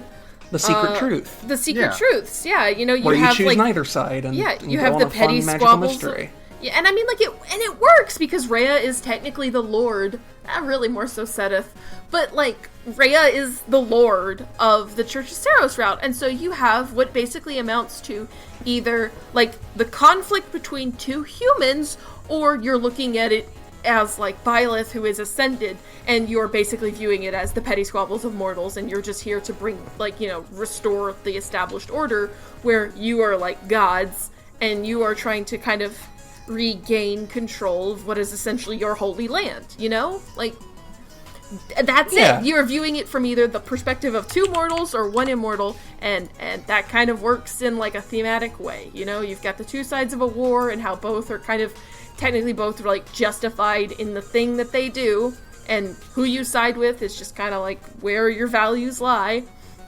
And, or you have, like, this whole idea of you are above all this human bullshit, you're a god, none of this matters to you, you're just trying to regain control of your realm. That's it. Or the alternative, like, less, like, ascended, like, you are below me version of that, which is just like, hey, it's literally the argument Edelgard makes, but actually applied in a constructive way. Like, hey, the only reason you're fighting is because people who are doing things behind your back are tricking you into fighting each other. Right. We can solve this problem if we work together and confront the real evil at the heart of this mystery. Right. See, that is kind of one of the things I really did appreciate about this game, though, is the fact that there is no outside, like, there isn't a big monster that comes down at the end and is like, I was behind it all along. It's right. I mean, they're kind of his. They're kind of his, like, but, like, the conflict between Dimitri and Edelgard is very real, and it has been ongoing between the two of them personally, like, for a long time. Like, well, that's part of my issue too, though, I guess, is because, like, a lot of it is tied again, and it's like, and I think it does something very smart where it's like, okay, it still has this supernatural or paranatural outside force that is, like, really evil and is causing this evil for its own machinations, but instead of either of the characters to whom that is relevant having a chance to meaningfully engage with that plot, it just gets handed off to Claude. Yeah. For some reason. I think that would work, though, if this was set up that way, where instead of it being Rhea's route is the bonus route, it was Claude's. If you did it straight up like Pokemon, you have red and blue versions, and then you have yellow version. But I mean, like, that's but Church of Saros and Golden Deer are basically the same route, though. Yeah, functionally. Like, they have different final missions, but they are otherwise identical. Yeah. Mm-hmm. But, like, that would be a good way, because that way, you know, you could have that conflict, and you can see the conflict, and then you play the route that gives you the history behind it, and then that way you get the full truth. But, like, I appreciate that you can't get, you can't get every part by one playthrough, and then also that, like, there's no way to, like, really reconcile having any of these routes be canon. You know, like, they aren't compatible with each other, and I appreciate that. Like, you can't get the full story, like, by pretending that two routes happen at the same time. My thing is just, like, I appreciate it in theory, but there's a problem in execution where you do get the whole story if you do Golden Deer or Church of Saros. And it's not like there are things in the early half of the game where it's like, oh, this part of the mystery is only in this route, so you wouldn't know unless you saw this. But in those two routes, it, like, makes all that guesswork irrelevant. Yeah. Like, there's no part where it's like, oh, if only they knew this thing that I know. Right. Because in that's the route where you just sort of have someone tell you the plot, and then you go kill the real bad guy. Yeah. And there's no, like it's a good end in as far as you deal with the actual threat, even though you had to let Edelgard and Dimitri die to get there. Mm-hmm. You know what I mean? But I appreciate that, but I like you said, like, I think it would be a lot better cohesively if you could not play Claude's route until you beat one of the other. That way, you know... Yeah, if it was a Revelation style. Yeah, if it sets up that mystery. Like, I think the way it's structured right now is like, if you do one of those routes first and then you do Claude's route, it's great, because you are literally doing that. You're spending all this time on this conflict between Dimitri and Edelgard, and at the end it's like, and they solve the problem, and you're like, wait, what problem? And then it's like you have like the pieces of mystery that slowly unravel to you. Mm-hmm. Like, where you're like, oh, hey, who are these people who slither in the dark? Or what's the deal with the dragons and all that jazz? And then you get the Claude's route as like the second route or third route, and you're like, oh, okay. Oh, yeah, because like there were certain times, like when I finished Dimitri's route and I was like reading stuff and I'm like, oh yeah, that character kind of just disappeared and never came back. They just kind of fall off the face of the earth. Right. You know what? We never really did get an answer as to what the hell Rhea did when she turned into a dragon. Like, oh, right. Huh. She just kind of hung out in a dungeon in Enbar for 5 years, I guess. I forgot that we didn't get an answer to that. Do you just not find Rhea in Blue Lions? No, you do, but she literally just shows up. No, like, I can't stress this enough. You don't even talk to her, like, you know how, like, conversations in this game are handled, like, with talking heads, you know, kind of thing. You don't even have that. It's literally, like, the last portrait cutscene of the game, the pretty tapestry type ones, is the narrator going, and then they rescued Rhea, and she stepped down as the archbishop, and you became the new archbishop instead. And it's like, that's incredibly funny. It's actually because it's really funny because, like, what you start to realize in the Blue Lions route is that they solve all the problems technically. It's more like they kind of like solve the problems temporarily, but like you do solve all the problems, because do you know who you kill? And Saturn knows who this is. You know who you kill just as like a character to kill in Deirdre with Dimitri's route? You kill Arundel. You fucking for real? He's just a guy. He's just a guy. You literally take out those who slither in the dark, and you handle the whole church corruption problem in Dimitri's route entirely by accident. It's incredible. That's insane. That's like what I said, is that the Blue Lions just don't give a shit. They don't give a fuck about your lore. It's really funny, honestly. It's insanely funny. Yeah, okay, so in Golden Deer route, which is also functionally the same as Church of Saris route, you eventually get to Enbar, the Imperial capital. Mm-hmm. You beat Edelgard and kill Edelgard, and then you find Rhea in the dungeon, because I guess Edelgard didn't want to kill her. I don't understand that, but I don't understand. Why wouldn't you execute her?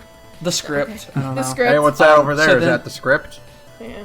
So then Claude's like, hey, Rhea, what's the whole fucking deal with the shit? And then she tells you all about the lore. Mm-hmm. And then also on the way out of Enbar, you get a letter from Hubert. It's like, hey, if you're reading this, you killed me earlier. Sucks for the Empire, but I guess since you're here, you should know about those who slither in the dark. I found their base. You should go deal with them. And then you just go fight them. That's so awesome. Then that opens up two things, though. One is, why doesn't Edelgard's route end in you going to deal with those who slither in the dark? Because it is shorter than every other route by several chapters. Okay, I know why it doesn't, and it's a game mechanics thing. Is because when you kill Rhea in the current last battle, that's right. Thing, that's right. Sothis just leaves you. Yeah, that's true. Like, the creststone disappears from your heart, and you go back to being normal. You go to being a person, so you don't have the divine pulses. And it would have to basically have a last chapter where they've figured out how to, like, remove your access to the Enlightened 1 Class A, but then also remove your access to all the Sothis mechanics. Right. Which is Divine Pulses, and then New Game Plus, it's Sothis Shield as well. Yeah. Yeah.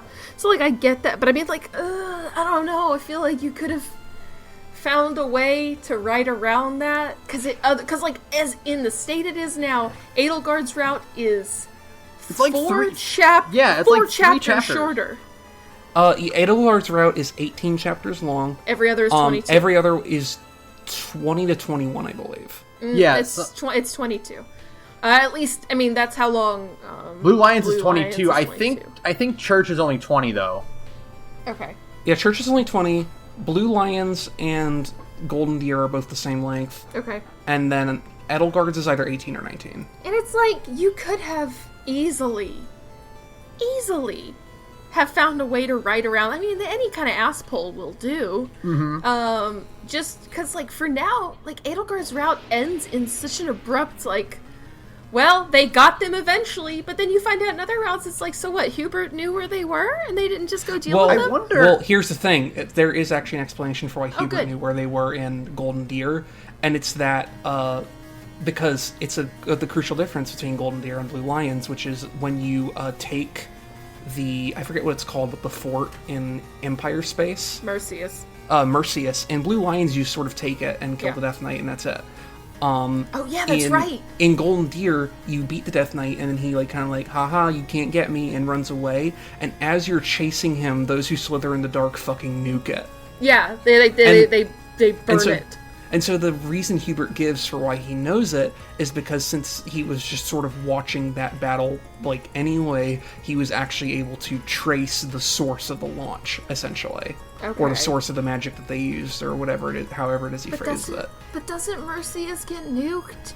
Or Aryan Road gets nuked in, in Black Eagles? You know. It's fine. He wasn't paying attention that time. He was next to Edelgard. I think the difference is that, like, is not explained. I think the only thing I can imagine, though, is that in that route, it's like, I think the big thing is that,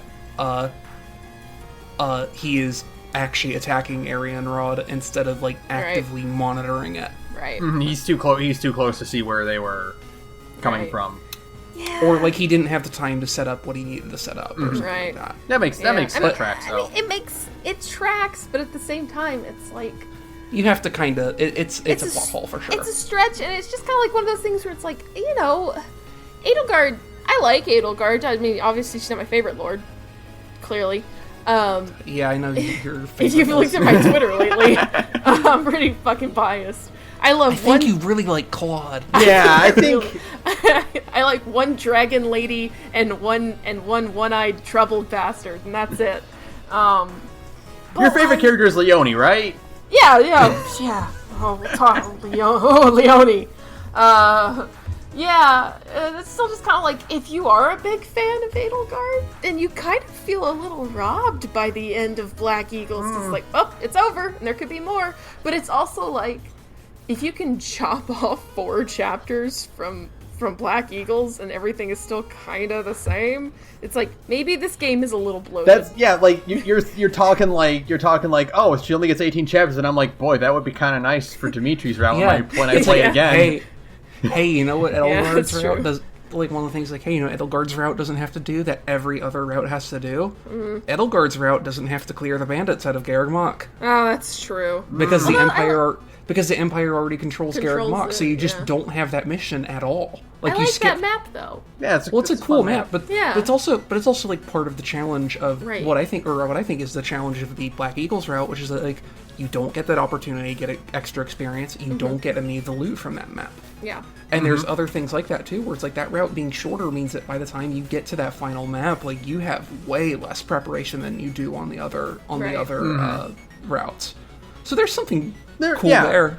There's definitely something to be said for, you know, maybe streamlining your story writing process. It's like, if every chapter, if every route had been 18 chapters long and 9 were pre-time skip and 9 were post-time skip, it would have definitely had a lot to fix that bloat a lot. Because I think the other problem is, like, 18 chapters is definitely, like, fine, but also, like, the first half of that game's too long. Yeah, too long. You do not need, like, 12 or 13 entire chapters for part 1 of Fire Emblem Three Houses. You can easily cut that down to 9, if not less. You could have basically shunted, like, okay, so I'm currently on the map where Tomas reveals himself. Yes. Right now in my playthrough. You and I got confused because I forgot the order of events. I thought Geralt dies in this chapter, but it's the next. He dies later. You can fuse those chapters together. Oh, and absolutely. it'll be fine. Like, well, it's not just that. It's like you have the whole thing of like, oh no, Tomas reveals himself, and then here's the chapter where your dad dies, and then here's the chapter where we get revenge, and it's like, okay, these could have been condensed. Yeah. You have the chapter where Flame gets kidnapped, and it's like, I've played a lot of this game. As far as I know, there is no actual important reason why this had to be here. Yeah. Like, if there's an actual use they had for her blood or whatever, it's like, it never comes up. And so, like, you don't need that chapter at all. Right. You can, like, cut down, like, the intro part of the game, like, a bit. Like, you don't... Like, it feels like you basically have, like, 3 different tutorial chapters, and it's like, you don't need 3 different tutorial chapters. You need 1, maybe 2. Right. One bigger than average map at the beginning of the game to teach you all of the mechanics. It should have just been the mock battle. Yeah. Like, you don't need the thing where it's like, all right, here's your 3 lords and you. Here's how you control the game. It could have just, like, you could have gotten to that directly from the mock battle. Yeah, the game could have opened with you walking into Garrick Mach, and here's this pretty cutscene where you see everything, and then here's your 3 lords, and then, hey, we're gonna have a mock battle. Which lord do you want to work with? Right. Yeah, and even better if, like, in that case, like, the option you pick isn't committal. Yeah. Like, you're just like, here's the mock battle, which lord do you want to work with? It's like, I want to work with this one. It's like, all right, do you want to keep teaching this house? It's like, actually, no, I think I'll go Blue Lions. Right, You know? And that's just works so much better. There's these little things you could have done to just kind of trim things down. Because, like, I was thinking about it. You're right. You could have easily just cut the whole thing with Flame and have Monica.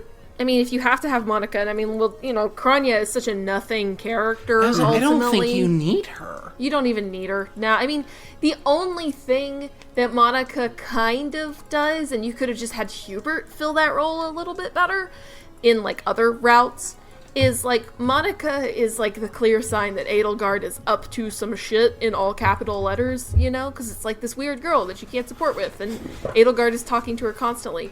But okay, just have Hubert be more of that. Yeah, and if not Hubert, then just, like, some other student. Right. Because Hubert's a little conspicuous, but it's like, just have some student just be there from the beginning who ends up being, like, the infiltrator. Yeah. It's like, okay, cool. The whole point they try to make is that, like, Tomas was replaced, like, 8 years ago. Right. Yeah, like, this could have happened any time. You could have like had just any random student that gets a portrait, and it's like, oh, well, they're kind of like Flame. They're just kind of weird student that will be relevant later, and then nope, this one's evil. Yeah. Yeah. Because you're introduced to Flame and Sedith, and, like, immediately, like, these guys are weird. Something's up with them because Sedith's like, yes, she is my sister. She's my younger sister. Pay no attention to the fact that she looks like a baby and I have a beard. Yeah. Like, By the way, apparently somebody cracked open the code for this game, and, like, the lie Sedith tells people is that he's 26, and it's like, really, buddy? Okay. That's real generous, Sedith. Okay, you know what? I'll say one thing. Like, Sedith looks like he could be 26, but you're like, dude, what happened to you? The problem with Sedith, and the reason that lie doesn't sell at all, is because that is an old man's beard. That's an Abraham true, Lincoln that beard. chin strap. Your 26-year-old not only has a chin strap, but has, like, that, like, delicate, full little chin strap. You say that, but do you see Claude's horrible sideburns in the time skip? Oh yeah, that's because Claude's trans. He hasn't quite got there yet. Every beard in this game sucks. Oh, it is true though. I mean, every single beard. This is. I was, like, thinking about it. I was like, maybe Geralt, but no, Geralt's beard is just it's like a puffball stuck on the edge of his chin. And it's like, Dimitri's dad's beard is awful, and like, Sedith has the chin strap, Claude has the really bad sideburns that kind of, like, taper down into his neck, and it's oh, guys. Wait, does Alois just have the mustache, or does he have a goatee, too? No, he just has a handlebar. Okay. Okay, yeah. I think Sebeth would have been more convincing if instead of having the chin strap, he either had no facial hair whatsoever, right, or like if anything, he just had like a sort of very archetypical Japanese dad's gruff dusting of chin hair. Mm-hmm. Right? Yeah. It's I hear my puppy crying, but I don't know where he is. Oh, we're sorry, Prince. We won't. We still got a bit to go. Yeah. I was about to be like, we won't be much longer. And then I looked up and I'm like, we're at 1:35, and I got more to say. But like, I think that like, yeah, you easily could have cut down a lot of these intro early chapters and stuff, and just made the plot like a lot cleaner. Just in general. Yeah, and there's so many things I like really... One of the things that I am just completely captivated by, like, the actual meat and potatoes world building of this world. I just think it's fascinating to me. Like, the dragons and all the weird mysteries and the true history and all the different houses and, like, the conspicuous way that each country is set up. Like, all that stuff is just meaty and good to me. I think my favorite thing is how comparatively low-key the magic is in this game compared to, like, every other Fire Emblem. Yeah. Like there's no, like, there's magic, obviously, and there's dragons and stuff, but there's no elven species, there's no, what are they called in Awakening, the bunny people? I forgot. Yeah.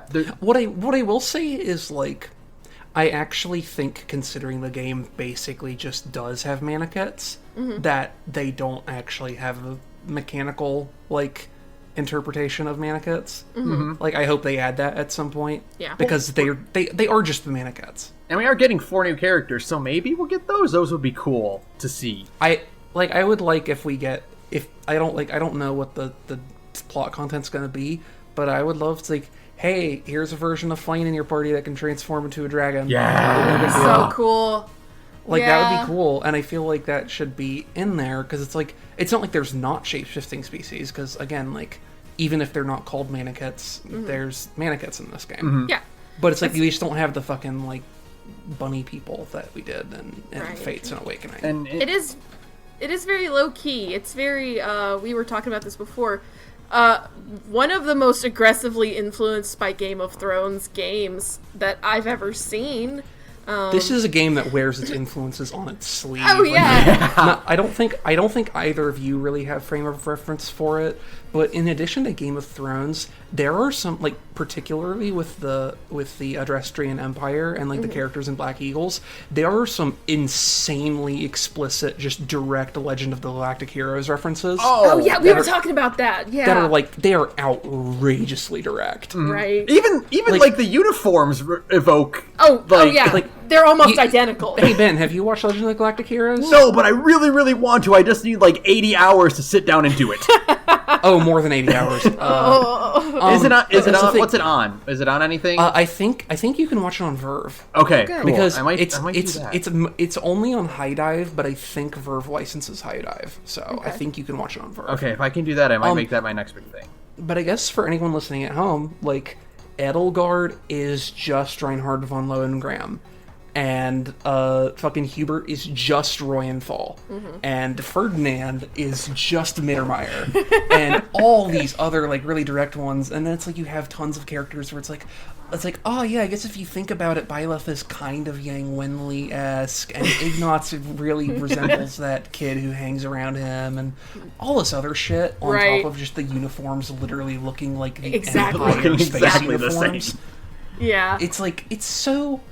I never thought I'd see someone convert Legend of the Galactic Heroes into a sword and board fantasy setting, but here we are. Here we are. It's like those are the 3 biggest, and I mean, like, yeah, it really does truly wear them on its sleeve. You can just see it really blatantly, and I kind of really respect it. It makes me really happy, because a lot of my personal creations are just like, man, let me take these things from the stuff I like and just kind of mash them together into a cool thing. And it's like, I'm like, oh man, Fire Emblem Three Houses is so great. It might be my game of the year 2019. I'm looking at it, it's like, man, they really just made Persona, Game of Thrones, Legend of the Galactic Heroes, and just sort of like, kind of like tied it together with like kind of put it in a pot and cooked it with like, and like made it all blend together. Yeah. And like, damn, you can just get away with that. You can just do that. Nobody's gonna stop you, as it turns out. They didn't just like, so like a lot of like stuff we talk about, especially in this podcast, we're like, oh, they took this and this and they threw it in a blender and they came out like, this is different. They like folded it in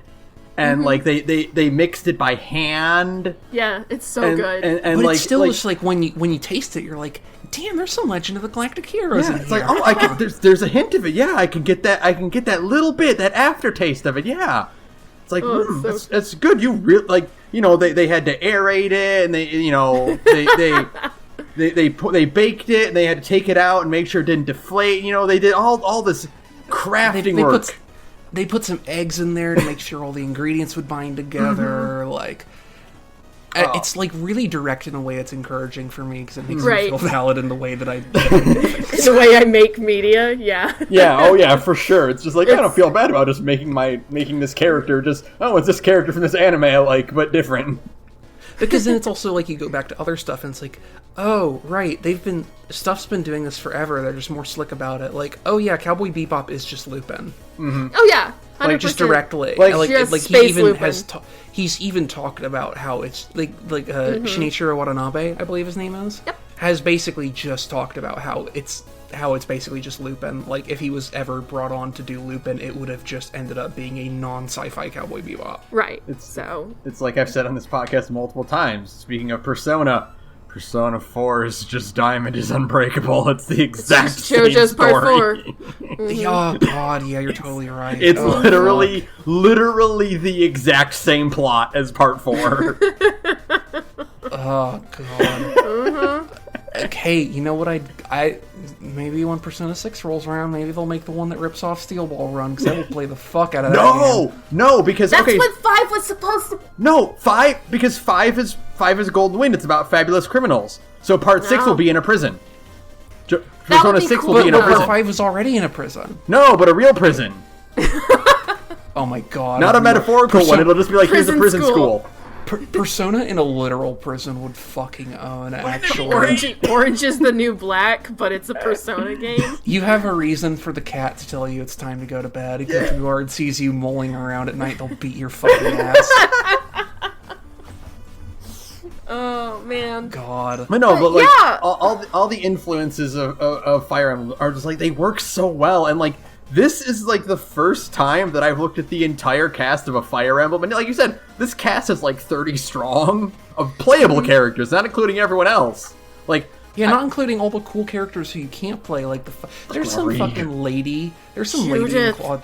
Judith in Claude's route. Judith cool. Fucking rules. The fact that she's not playable is a crime. She has a unique battle stance when she uses her sword. She's the only character in the game that wields a sword like a rapier like that. And it's like, really, Insys? You're not gonna let this woman be a unit? And she's not even, like, allegedly a unit. Like, she's apparently not gonna be a unit in the DLC. But, like, her analog is Gilbert, right? You're telling me I can't S-rank Judith? Right? You're telling me I can't have Judith be the Queen of Fodlan and we can have, like, just tons and tons and tons of sex off-screen? You know what, Sarah? Actually, you're right. There is only one character in this game that I don't like. And that's Gilbert. Nobody likes Gilbert. I don't think anybody likes Gilbert. It's really a relief that you can only get Gilbert in one route, because I would get him killed on purpose in every other route if I could. Oh, he's awful. Like, I was talking to Sarah the other day, and I'm like, boy, it's kind of a shame that, like, you know, even though Golden Deer, you aren't really Dimitri's enemy, but, like, you can't recruit him and you can't get Dedue either, but, like, then I'm like, oh, but I don't get Gilbert. Dedue does some fucking cool shit in Golden Deer, Yeah, he fucking does. Yeah, I've heard he does cool shit. Badass. So I'm going to spoil this, even though we're obviously in spoiler territories. So it's like, so you have the battle at the battle of the Deer and Lion or whatever, and Dimitri loses, and he tries to run off after Edelgard, and he just gets shot to death, and then Dedue swears to avenge him, and then you don't really see Dedue, and then you get inside the Imperial Capital, and Dedue's like outside the fucking Capitol building, like, hey, what's up? I've been doing some recon. Here's what you need to know, and they're like, cool, thanks, Dedue. What are you gonna do? And he's like, I'm gonna go do what I have to, and he disappears, and they're like, alright, Dedu, I guess I'm never gonna see you again. And then you fucking go up to fight Elgard, and Dedu just fucking shows up and starts tearing open assholes on his way to try and kill Elgard. So cool. Dedu is the coolest! He's the coolest! He's like, I promised Dimitri I'd kick your ass, so I'm here to kick your ass. I was like, I'm so sad that, like, even if you survive, you just sort of disappear after this, because God, I love you. He's so cool. He's so fucking cool. He's just the coolest guy, because everything he does is so raw. This is actually a good pivot point, I think, to what I think is another strength of this game's writing, and one of my favorite qualities is that, like, when I first started this game, I did not give a shit about any of the characters. I thought they all looked dumb. I thought they all had bad one-note tropes. I really was not interested in it. Now it's like with having time with all these characters and seeing them develop through their supports and everything, like, I love this cast for the most part. Yeah. Oh yeah. There's a couple stinkers in there. Like, Lorenz can fucking die. And like I don't really care about Raphael. Really, Golden Deer is just kind of weak in general, save for a few special ones.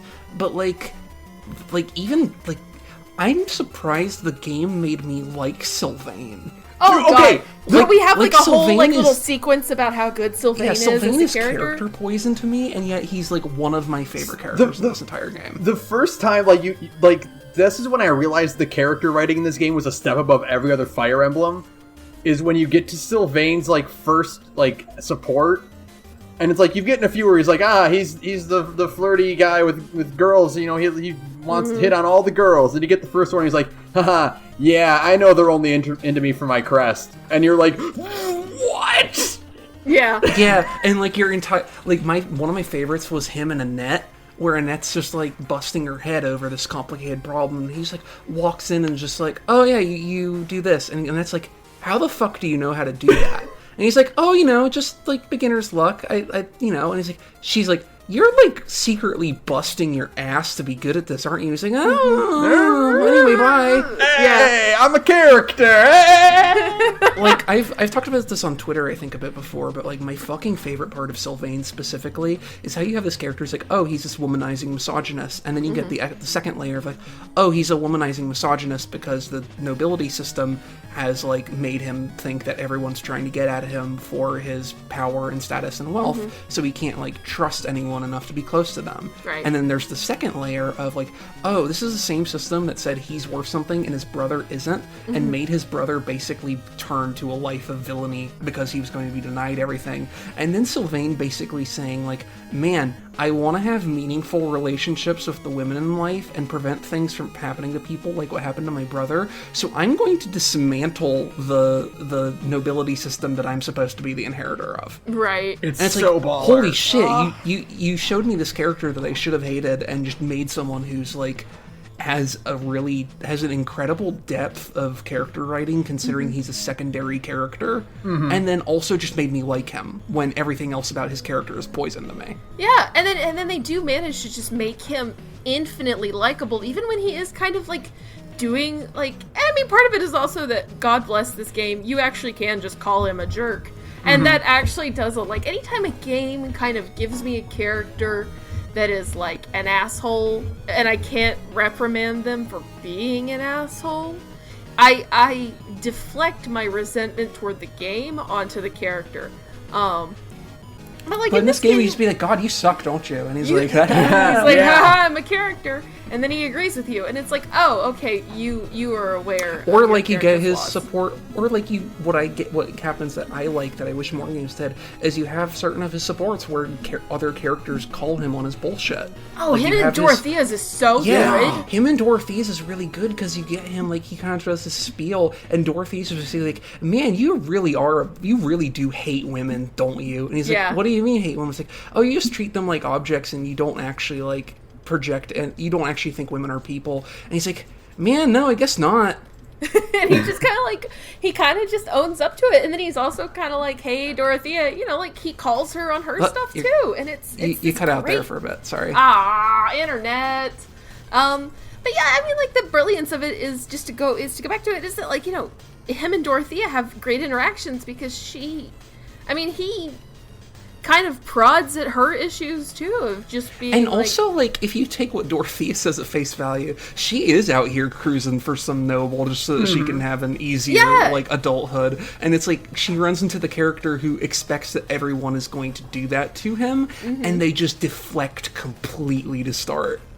It's so really interesting. And then you watch it kind of progress as the game goes on, and they kind of get like, I honestly, the idea of like a Dorothea and Sylvain paired ending, I just kind of like recoil from, because it just seems like so antithetical to like who they are as people, that it just works so much better for them to have just been like weird friends for the rest of their lives. Well, that's also the thing that I kind of like about their paired ending, though, just like from a sort of like hey, character romances thing, is that like what ends up happening, if I recall correctly, with their paired ending is that literally, despite the fact that it's set up for them to be like, oh, Sylvain's a womanizer with money and power, and Dorothy is like not easy, I guess is the wrong word, but like kind of open and just wants to get someone who has money and power. And what ends up happening is that Sylvain is an incredibly faithful husband, and the two of them have a long and loving marriage because they're both able to resolve their issues and like be productive together. And it's like, damn, cool, like doing basically like doing the full 360 in your respective character arcs. That's and, like, true. That is true. Arriving at the bad end, but in different circumstance that now makes it a good end. Right. Yeah. That's cool. And it's like, man, like it's one of those things where it's like, and I'm not trying to neg on the game or anything, but it's like I wish all the supports and all the characters were that good, because Sylvain is a very good character with a ton of really good supports, and Dorothea is a good character with tons of really good supports, and it just makes me sad that, like, Caspar? I think maybe as a quality of there being so many playable characters and so many students, that some of the students just don't have interesting characters, don't have interesting supports. Like, I mean, God bless Raphael, God bless him. He is like a good dumb boy, but that's kind of all he's got going for him. Yeah, I think it's actually my problem with Golden Deer House really in general, is that it's like, it feels like that's the house where they threw all the character concepts they didn't know what to do with, because it's like, you get Claude, who, like, really is only smart because the script says he is, and otherwise is just sort of like a playful guy with a good voice actor. It's like, that's fine. And it's like, you get Hilda, who, like, has some bad supports, but otherwise is a really funny character and plays off the other very serious characters in a really interesting way. And then, like, I don't know, you have Marianne, who has some plot stuff, and you have, like, Cynthia, who's, like, kind of tropey, but has some cool plot stuff. And then you just have a bunch of characters who don't fucking do shit and are completely worthless. Like, you have Ignatz, who sucks. You have Raphael, who's, like, a good boy who sucks. You have Lorenz, who sucks. Leonie, who wants to fuck your dad and sucks. Al is very mad that I'm insulting Ignatz, but, like, I'm sorry, Ignatz is just a boring character who doesn't do anything cool. No, I gotta come to my boy's defense. I like an especially good boy. I didn't like Ignatz at first, but then I got his support with Ingrid, and she makes him draw her OC. Oh yeah, that one's that support is both very funny and also makes me like have an interaction where Ingrid is a character that I like, which is great. Yeah. The other one being her support with Ash, where they just like fucking geek out about historical fiction for it's like really hours good. at a time. Actually, yeah, I am kind of sorry, Ben. I am kind of ambivalent toward Ignatz. I don't think he's bad. I just kind of look at him and I'm like, I like Ash more. If we're talking about like all the characters, okay, so every character in every house has an analog. They all have that one type. Like the easy one is Ferdinand, Lorenz, and Sylvain. They're all the same character, but certain aspects of that character are emphasized and downplayed. Like that's it. And so like for like Ignatz, it's like Ignatz, Ash, and like Bernadetta probably. No, Bernadetta is Marianne. Okay. Yeah. I mean, like, it's not one-to-one, but there is definitely a thing where it's overlaps. Like, you get the sense, and I mentioned this a little bit ago, but especially with the Golden Deer characters, where the Golden Deer characters very often feel like these are kind of the scraps of other character ideas that got discarded or re-implemented, and we're just going to spin them off. And it's like, there's exceptions to that, like Hilda, like Claude, and even like But, like, even with, like, some of the other better characters, like, Marianne just has a lot in common with Bernadetta and a lot in common with Mercedes. Yeah. Like, and in a certain way, you could say, like, oh, Marianne is, like, linked to these two characters in this way. And it's, like, and that's, don't like it. I mean, if we're going with this theory that this was originally, the three houses were... It was originally two houses and then a non-house. And Rhea, then yeah, that makes sense. If the Golden Deer were a late game addition or a late in development addition to give a third choice, then it does kind of feel like these were the characters who were like, maybe, and then they kind of got passed over for the more interesting characters in or other if not routes. Late in development, at least late in the conceptual stages. Right. Like, at least late in planning. Yeah, I can agree with that. Like, I overall, I think the characters in the Golden Deer, like, just, like, on average, are not as interesting. Yeah. And yeah, it's like, that's the problem. It's like, it's not like I hate Ignatz or anything. Like, he's fine. But the problem is that, like, he's very one note and doesn't really have a complicating factor in the way that, like, someone like a Bernadetta does, let's say. So it's like Bernadetta's like a kind of a weird shut-in who's secretly artsy, but she has this whole other angle where it's like, okay, well, this stems from, like, from a traumatic upbringing and the fact that I never really learned how to interact with anyone because of the way I was brought up. And so I have this whole other angle that can kind of be played with. And it's like, okay, this makes Bernadetta interesting, even though the surface of her character is, like, tropey. Right. But, like, Ignatz and Raphael and Lorenz don't really have that. Like, yeah. I think out of all the characters, I think the Lorenz archetype is the worst of them. Because his competition is Ferdinand, and Ferdinand's just a better Lorenz.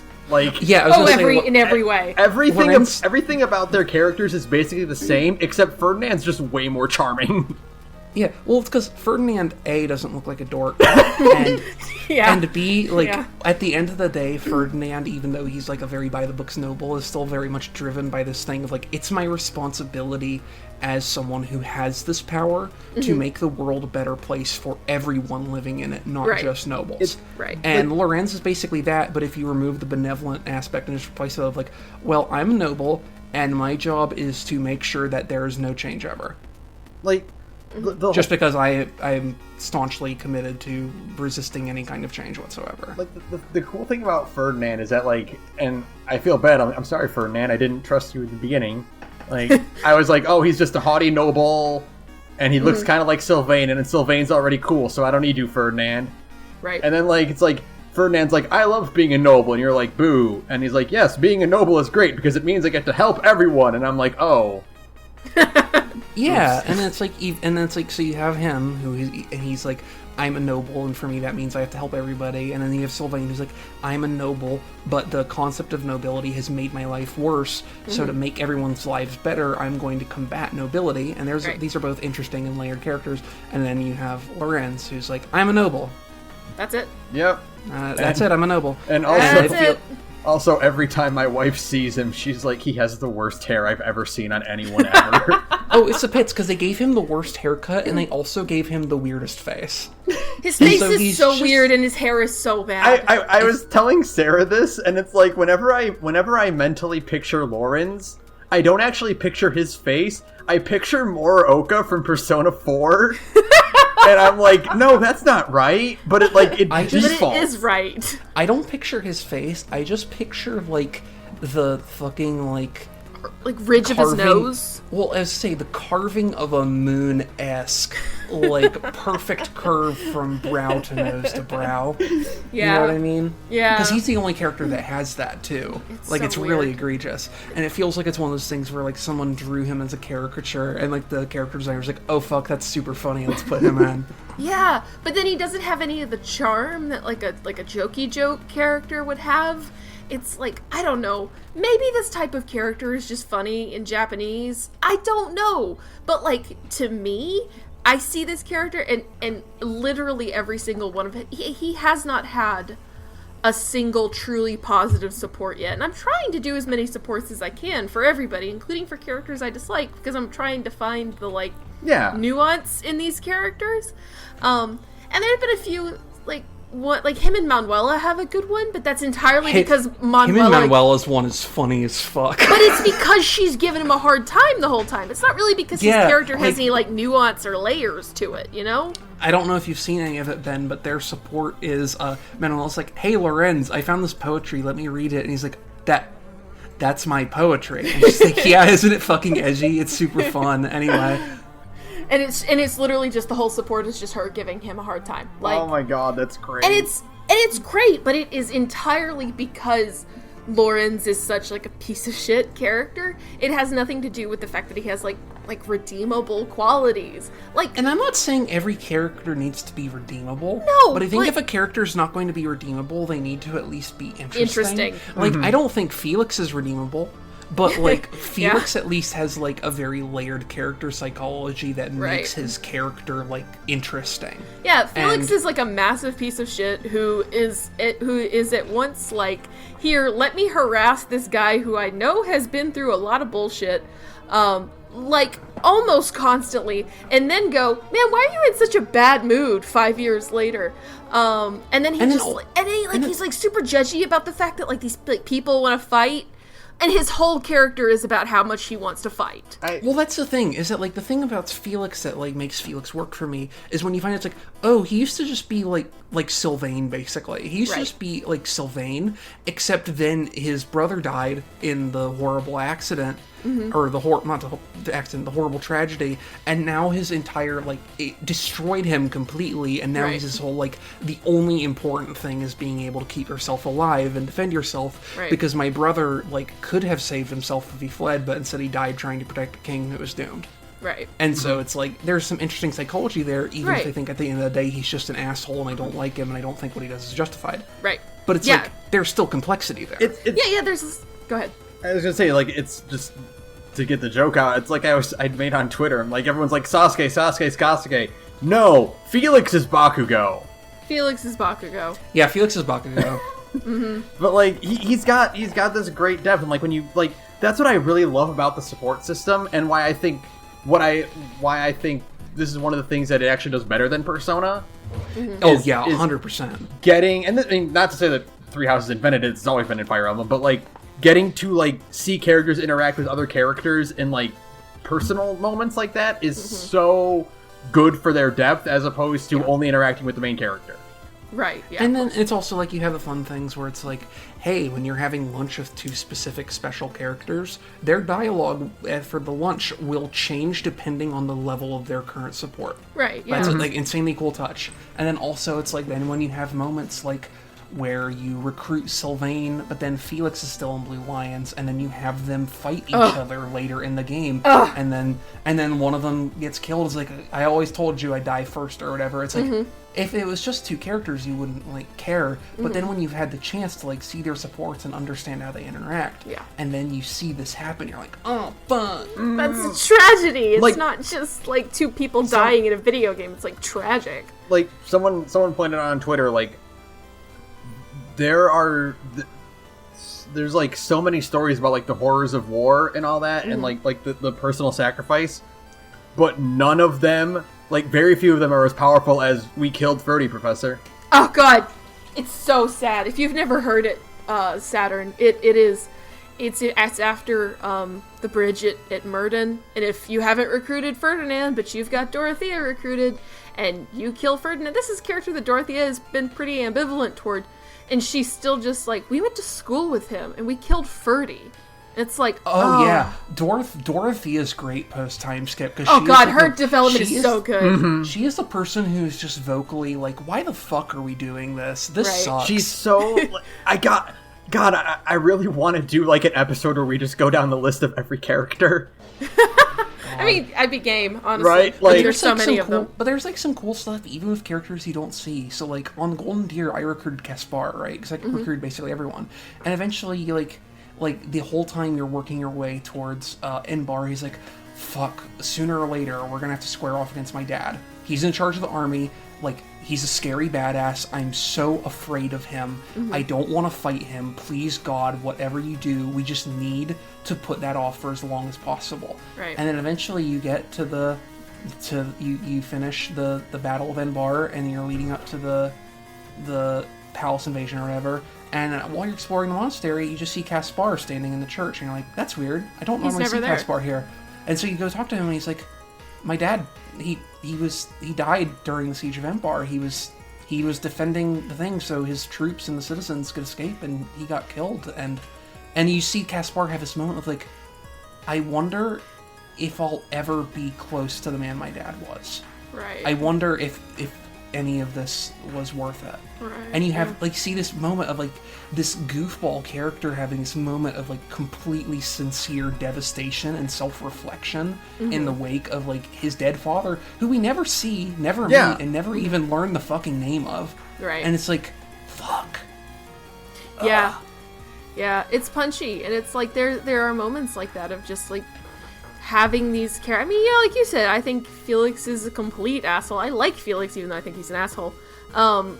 And it's like you have that bit where after Dimitri dies in Golden Deer, he's like, "Could I have saved him? Could I have stopped him?" And it's like, oh yeah, you've got to grapple with like this. I mean, these are things that you actually get the sense that these characters will battle with for the rest of their life. You actually get the feeling like this is something that will literally haunt them until the day they die. The game like nails real it, war. When the game fucking nails it, it nails it. Right. Oh, yeah. I even think there's one, like, there's even a really little one that just got me, there is the one mission where you end up on the map, the Opera House is on the map. Yeah. And they're like, oh, we gotta protect that. And, like, that's kind of this thing where, like, that the Opera House usually only exists within Dorothy and Manuela's supports with other characters, right? Like, is this in Blue Lions? Yeah, in Blue Lions, there's a map where the Opera House is just on the map, and you have to defend it. Yeah. I didn't know that, because you fight an N-bar in Golden Deer, but, like, there's no... Like, that isn't there. But, like, it's... Like, there's no Opera House, even if you have Dorothea with you, or whatever. But it's just this cool thing where it's just, like, it's not even, like, the main objective of the map, it's just, like, a side thing. It's just, like, oh, there it is. You're fighting in the streets that lead up to it. And, like, normally that building wouldn't even exist, that concept wouldn't exist outside of supports. Right. Because who cares? Yeah. It's just their history, it's just their background, it's just to give their characters depth.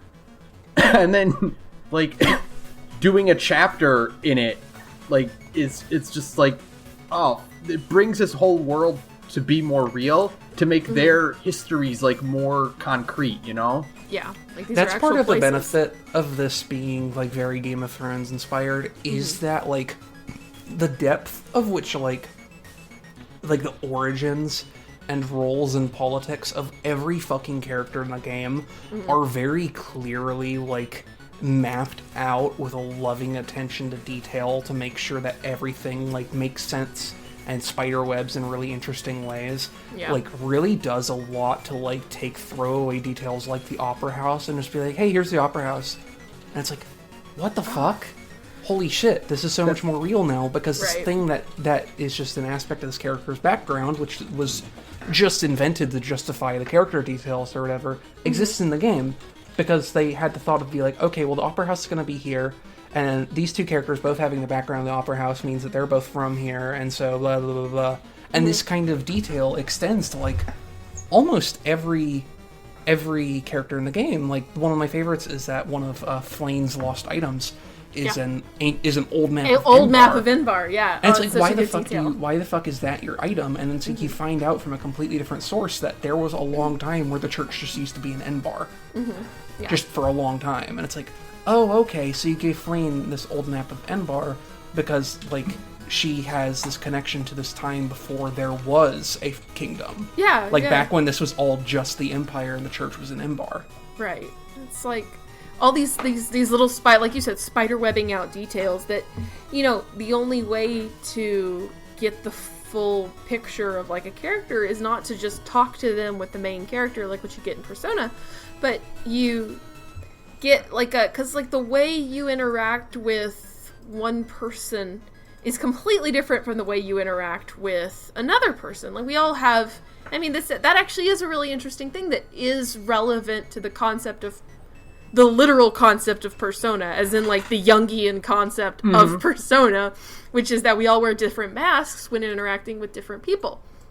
And so you really get to see that. You understand that, like, these characters have lots of different layers. Even, like, a character who I am pretty ambivalent toward. Like, I'm okay. Like, Leone is, like, if Chie wasn't as interesting. But, if like... Chie wasn't as interesting and for some reason wanted to fuck Dojima really bad. I mean, like, can you blame her? Yeah, that's true. Well, if it was Dojima, then no, I can't. If it's Geralt, then yes, I can. But, like, one of my favorite supports in the game is her and Felix, because, like, she is so, because she's like the resourceful one. She's the character who's just always like, I can use this, and I know what I'm doing, and I learned all this stuff, and she has some pretty good moments where she just, like, Felix is all about, like, raw swordplay and blah blah blah, and he's Bakugo, like you said. And then, like, he loses to Leone because Leone's just smarter than him, and she shows him. She's like, I'm smarter than you, I set traps. I don't actually want to fight you physically, because in, like, a war, I don't need to fight you physically. I can just set traps all over the battlefield, and you'll fucking die, you know? And it's such an interesting, because, like, you really see, like, this asshole character get, like, humbled in front of just, like, this dorky girl from the middle of nowhere. She's real folksy, and he's like a noble, and she just puts him in his place, and he takes it, like, he accepts it. He's like, oh yeah, you actually taught me a thing. He doesn't have, like, a pride reaction. He actually says, thank you, Leone, you taught me something. And it's like, oh, look at that. That's depth, baby. He somehow managed to take two characters I don't particularly like and make them have a good interaction that makes me like them both more. It's amazing. It's like magic. Yeah. So good. And that's like, if there's one good takeaway, that's the thing that, when playing through this game so much, is making me, like, not actually interested in getting P5R when that comes out. Oh yeah. Because, like, now I've been spoiled. Because, like, I don't give a fuck about S-Links or Confidants anymore, because it's just, like, not substantial. It's not enough. Well, it's not meaningful when compared to Fire Emblem and the characters that aren't you also interact and learn from each other, instead of you just being the nexus by which these characters all interact. Right. So I remember we talked about that. It's like, back in the P5 Gorge days, like 2 years ago. At this God, it's been so long. Been forever, but it's like, my big problem with characters like Haru and Yusuke and all that is that they just sort of, like, don't exist outside of, like, their sparse interactions with you. Yeah. And, like, it makes them really uninteresting characters. It's like, you get a couple glimpses of, like, personality, but they don't ever do anything important because they can't. Right. Because Yusuke's from a different school, and Haru you don't get until, like, the bottom third of the game, basically. Right. And it's like, if you had a system where the characters could actually build supports off of each other, then that might be different. Because then you also wouldn't have to have these weird supports where it's like, hey, why does Anne's S-Link not have any characters that show up after like, the first month? And it's like, oh, because since you can get her first, it doesn't ever want to assume that you have Yusuke while you're doing her S-Link. And it's like, oh, okay. Yeah. And then so you have these characters who just kind of end up, like, especially in P5, which is, you know, a thing we've complained about in the past, they feel kind of one note compared to even other characters and you know, or other characters in Persona, and they especially don't feel like they don't feel like they have meaningful relationships with the other characters either. Yeah. Because they don't. They don't. No. It's, like, alluded to occasionally, but I can, like, the idea of, like Ryuji and An actually having, like, their own support or social link or whatever, and actually getting to, like, see these characters interact with each other in, like, a meaningful way would be, I mean, that'd be amazing. You would actually get a better sense of who they are as people.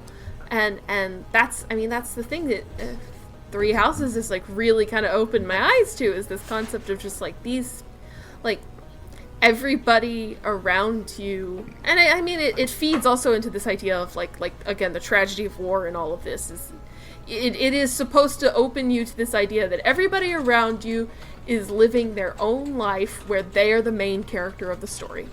And it's like, if any of these people who you've become attached to would, like, you know, should die if you can't recruit them, like poor Ferdinand, because I don't think anybody recruits Ferdinand who isn't in Black Eagles on their first run.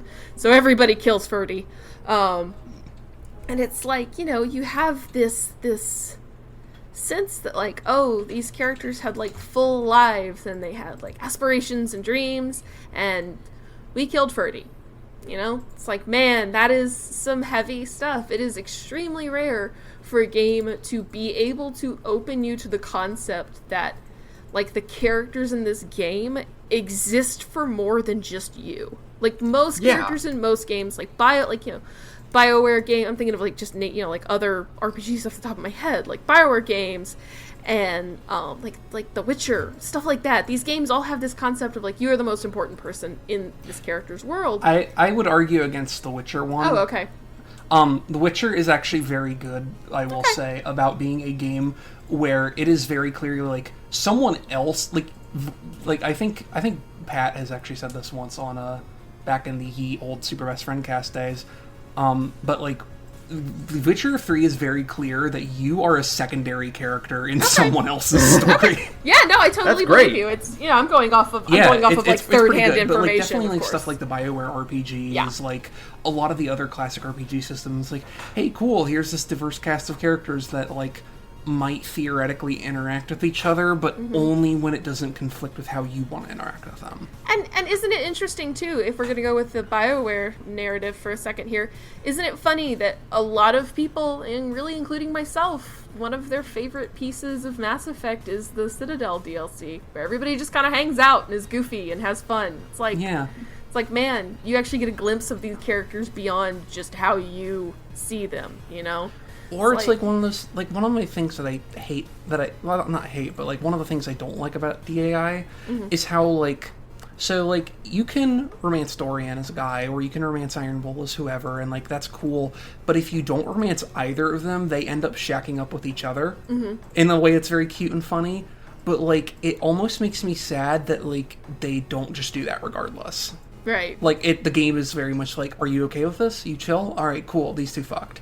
Right. Like, like it's because it's cool when you see it because they're very fun. They're very fun characters who I think play off of each other well. Right. But it's like they only have that interaction in the event that you don't step in to say otherwise. Right. And I feel like it limits the amount that they can actually do with this cast of incredible characters they have. Because like the cast of characters in Dragon Age Inquisition is like really strong. It's like some of them aren't very good. Like fucking.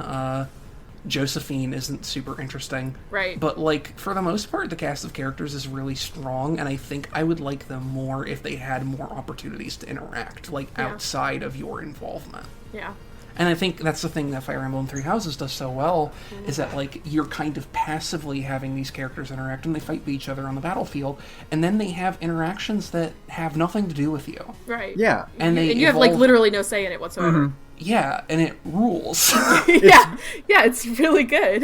like I know. I was thinking about this before. I'll let you get to it in a second. But I was thinking about this before. It's like, imagine how good P5 would be if you had a thing where just like fucking Ryuji and Futaba could have a social link. Yeah. Right? Just like Ryuji just makes a mist of all of her Common Rider figures or something. Like some dumb bullshit. But it's like, that would make that game so much better. It would be. Anyway, I'm sorry. Continue with what you're saying. Like, I was gonna say, like bouncing on that at first, like, it wouldn't even be a big thing. Like, they could get 3 ranks together, you know? Yeah. And then whenever those characters are in your party, they have bonuses because they're together or whatever. It's super simple to do that. It wouldn't have to be a big thing like Fire Emblem has, but, like, it'd just be nice. And, like, playing 3 Houses, and I know I complained earlier about how, like, B ranks are worthless, and I hate them. I'm so glad we don't have the system that was in Sacred Stones or the classic GBAs. I assume it's on the classic GBAs, where you only got 5 ranking points. Yeah. So you could A rank with someone and B rank with someone else, and that was all you got. Yeah. Oh, I hate that. Yeah. Oh, it's bad. Yeah. It's so like constricting because you can either get an A rank and get a paired ending with someone, or you can get a bunch of 2 B ranks and a C rank, or 5 C ranks or whatever, like any combination. But like, yeah, once you max out your points, you can't support with anyone else. Yep. So like expanding that to just like the breadth and width of like all these characters that can interact with each other and have like meaningful conversations, and like I love the idea of like how there are certain bits of like personality or stuff that you just don't see if you don't get those supports. Like if you don't have these characters interact, you don't, and it's still a canon part of their backstory, you just didn't see it that time. Right. Also, sometimes just like, in some cases, details of the plot you don't get if you don't do certain supports. Like, hey, did you ever get B rank support with Alois? No? Well, bye. You don't know what's going on with Gerald. Yeah. Yeah, not unless you're playing Golden Deers or Church of Saros, but it's Right. like, if you don't get B rank Alois on Black Eagles or Blue Lions, you just never know what the fuck Gerald's whole deal was. Mm-hmm. Oh, you do get you get a hint of it if you've ever gotten as many ranks as you can with Rhea. She says, like, oh, I gave him a blood transfusion once. She doesn't say, like, hey, that's why he's super long-lived, but yeah. But she doesn't say, like, by the way, he's over 100 years old. Oh, yeah, the blood exactly. transfusion I gave him. Yeah. And that's the thing, too. It's like, and that's when I was mentioning earlier how I was doing all this puzzle solving before Golden Deer just spelled everything out for me. I was like, well, they don't say that, he just says that he lived for a long time because he had an infusion of crest-bearing blood, but, like, other crest-bearers aren't known to be remarkably long-lived. Right. So maybe he got an infusion from Rhea, because she's kind of mysterious and is also definitely Saros. So maybe, like, she has some kind of magical thing, or is a manakit or something, and thus she is immortal and can confer immortality. And it turns out that was 100% true. You're totally right, 100%. Yeah, I was on the money, and it's like, oh fuck.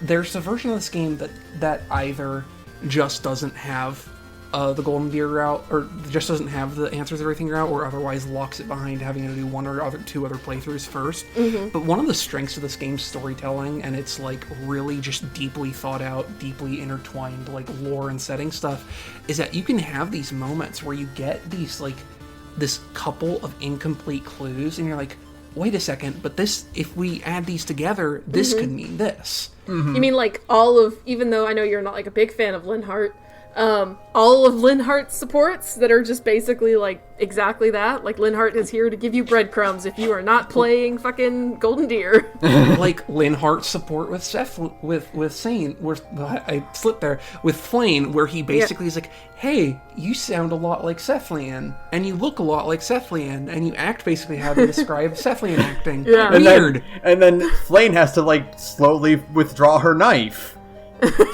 Flame's just sweating loudly. It's like, she's so bad at it. You have the paralogue with Linhardt and Leonie, where they go to get Leonie fucking relic weapon, because she's like, so good. oh man, I kind of want a relic weapon, but I'm not sure. And then they fucking encounter a dragon that Linhardt's like, oh yeah, that's a saint, huh? And you're like, what? What? And then you Their go back, paralogue and is then the fucking best, though. But here's the thing: then you go back to that paralogue and you attack that dragon with Seteth and Flane. With Seteth and or Flane, and fucking the dragon's just like, oh my, you must be Seth, and Flane's like, shut the fuck up, uncle.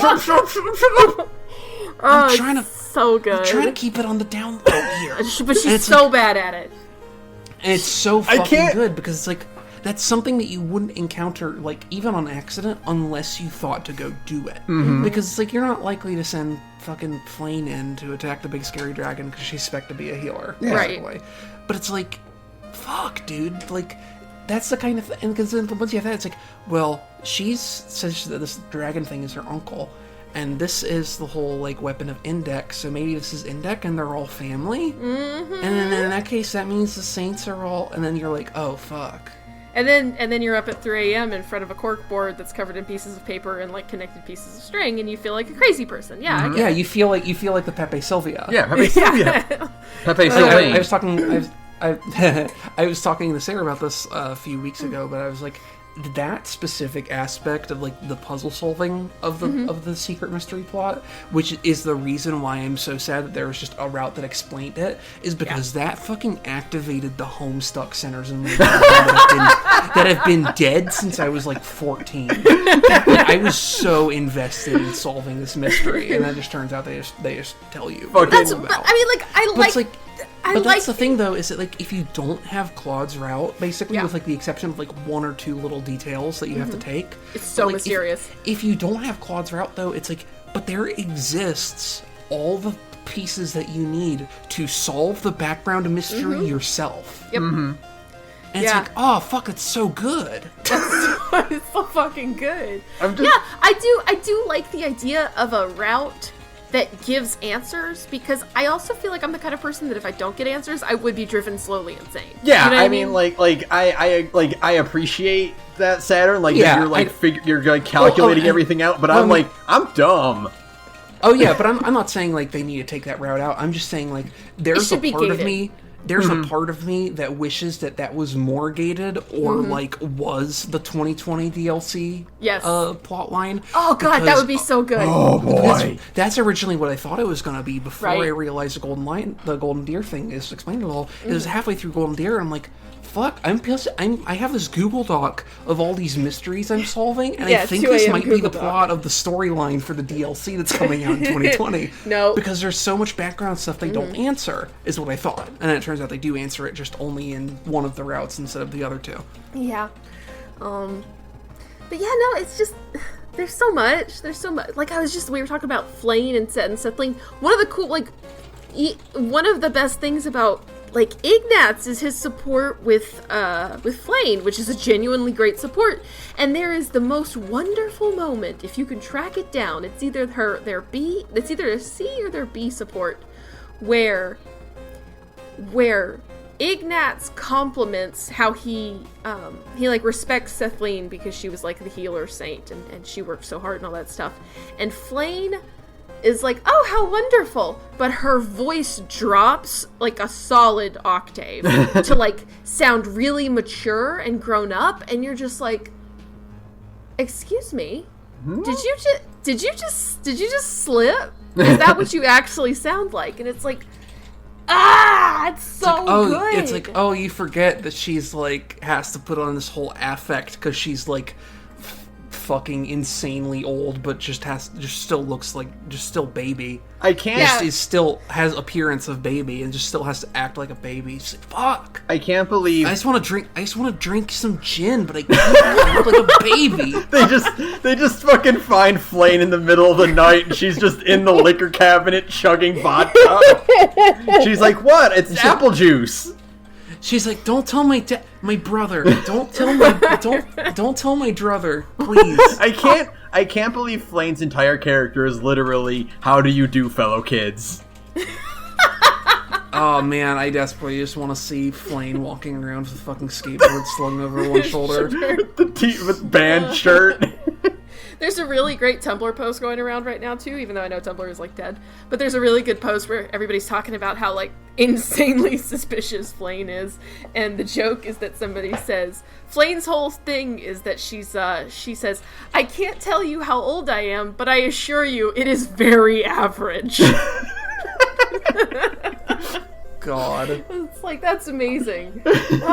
So good. It's so good. I love so many characters in this game. I think it's just insanely good that you have these two characters whose whole shtick is like, we have to keep our whole shit a secret, and you find it out in like just sort of 2 months of casual observation. It's like, oh, you've got this going on, don't you? Like, really how did you find out? and you're like, dog, you really need to fucking nail your shit down if you don't want people to find out, because you two are fucking terrible at this. They're like, how did you know? And Bile is like, I paid attention. He's like, shit, no one's ever done that before.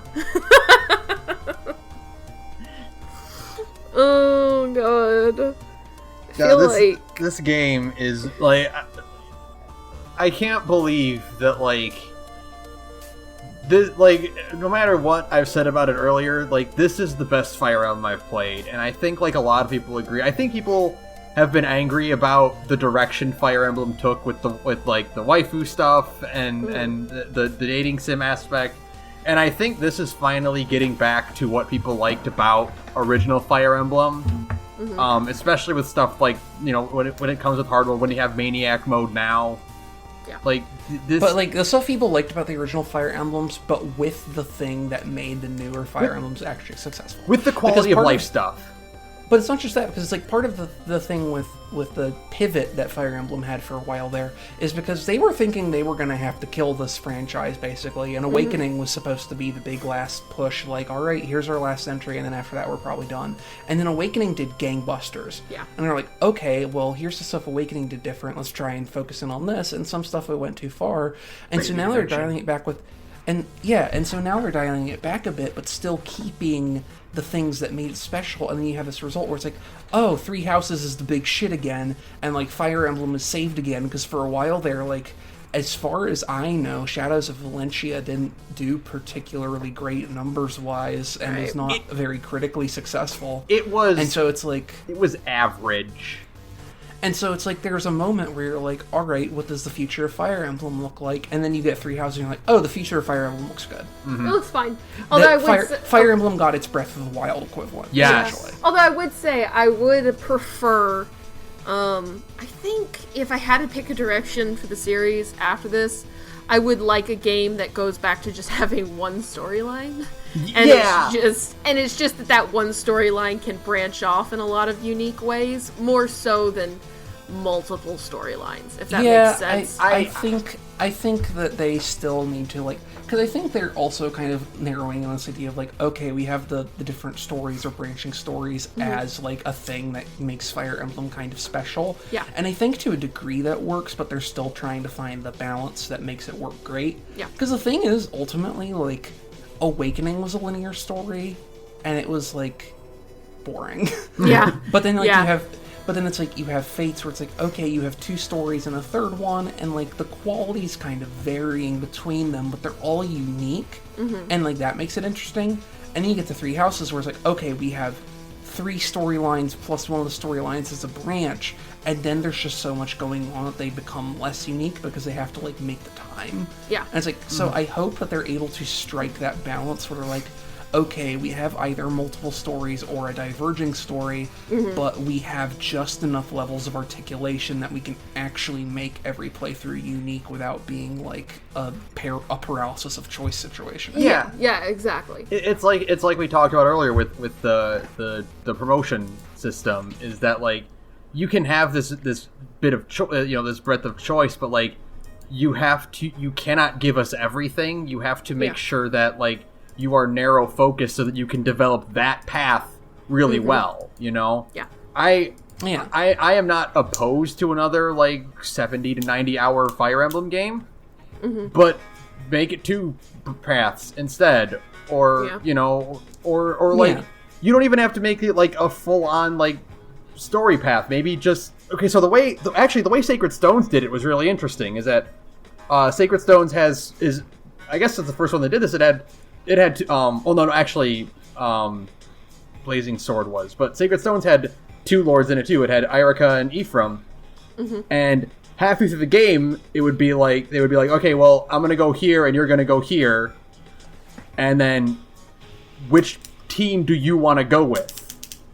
And so you focus on one lord's team, and like some of the units go with her, or some of the units go with him.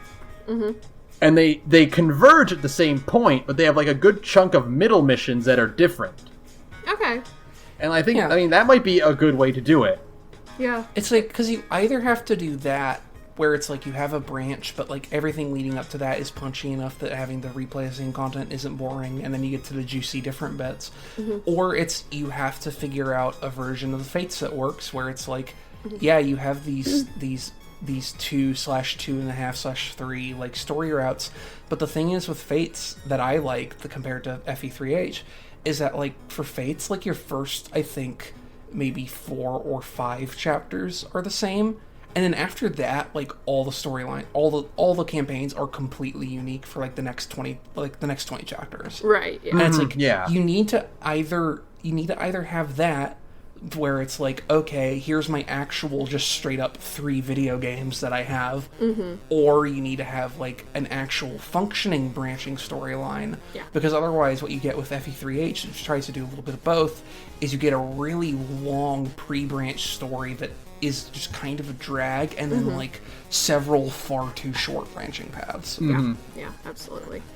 Yeah, there's definitely room for like expansion and improvement and streamlining, but like as a whole, to kind of steer us towards summations, although I feel like we probably will do another episode at some point. I don't know. There's gonna be another Three Houses episode, if not when the DLC, like if not in between now, at least when the DLC comes out, there's gonna be another one. Right. Yeah, I think we're getting close to having like covered the important parts to talk about, like, the game, but there's also a thing, like, I'm sure we'll do another ep whenever the story DLC happens, and then also I'm sure by the time that happens, we'll have figured out more stuff we want to talk about from the vanilla game also. Yeah, it's true. It's because, like, maybe part of it, the hard part about finding direction is that because there is so much to talk, I mean, this game is massive.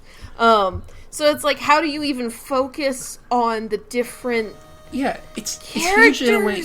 It's huge in a way even P5 wasn't when we talked about it's massive. that. Because the thing is, like, P5 is a long game, but it's also, like, basically a single story. Yeah, it goes in a straight line. But it's like, FE3H is, like, a 50-hour RPG, let's say, if you're going with my playtime, but, like, the bottom 20 hours of that has, like, 3/3.5 completely different variations, and then even the front 30 hours of that, like, has subtle variations. Yeah. And so there's an extent where it's like, oh, it's a 50-hour RPG, but there is, like, 100+ hours of stuff to talk about. Oh, yeah, it's absurd.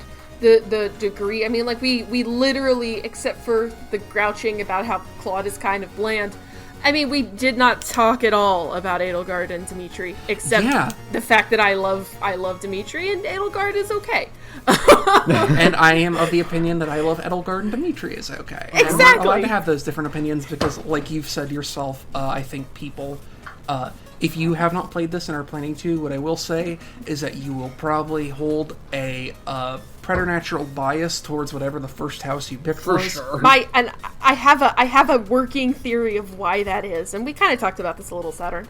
My working theory about why that is because your first playthrough of the game is the one where you don't know what the fuck is going on, and so, like, in terms of, like, gameplay and how to actually play the video game, and so, like, you just kind of bond to these children because it's like, oh, we are all in this shit together, and you and me, we are gonna work our way through this, and you're like an actual inexperienced teacher who's just been kind of like thrown into a class and said, have fun. And so, like, you just kind of imprint on your first class because those are the ones who suffered the most with you, and so you're just I think literally in terms of Edelgard and Dimitri, there's a lot of actual suffering. Also a slightly more sinister additional reason for that, which is that the first route you play is the like factual / political perspective from which all of your future understanding of the game is based on. That is true too. Absolutely. So it's like I learned all the mystery shit from Claude's route, but the thing is, ultimately, I'm more sympathetic to Edelgard because the context with which that I understand the game's conflicts was rooted in Edelgard's route, because her conflict is the one that introduced me to all these other layers. Yeah, absolutely. It goes the exact same way with Dimitri as well. Yeah, so ultimately, like, even if I have a more rich perspective, I am still thinking of this from a Black Eagle's first kind of perspective. Right, yeah. Exactly. It's the equivalent of when you see a very long discourse post on, like, social media, and, like, people are going back and forth, and you're like, I don't know which one I'm supposed to agree with. Yeah, a little bit. Or for me, as a slightly more relevant, like, I've been playing a lot of Monster Hunter World, right? Because I got it on PC again recently. And on console, I played a lot of Insect Glaive and a lot of Longsword, because those are the two weapons that I was able to find a groove with. And when I picked it up on PC, I've been playing Insect Glaive and a Longsword. Yep. And it's not because they're more meta than anything else, but it's because I've already kind of internalized those things, and even though I understand other weapons better now, like, I can use a bow pretty functionally now, or really any of the ranged weapons pretty functionally, it's like, I still ultimately have the most, like, my understanding of Monster Hunter World's mechanics is based on my experiences with the Longsword and the Insect Glaive. Yeah, absolutely. And that is actually pretty good. That is a pretty good reference point, because, like, all of your understanding of the game is colored by your first route. So, like, you have, if you play Black Eagles, your understanding of the game is colored by the by your interactions with the church and the fact that you see Rhea as just like a maniac. Or at the very least untrustworthy until she becomes a maniac. Yeah, exactly. But you play the Blue Lions route, and you're more colored by this idea of suffering wrought by war. Like, I feel like that is kind of like the ultimate like theme of that route. And so you have two different, like, totally conflicting views of the war from these two routes. And I think that's really genius. And it is also, like you said, why people tend to imprint the hardest on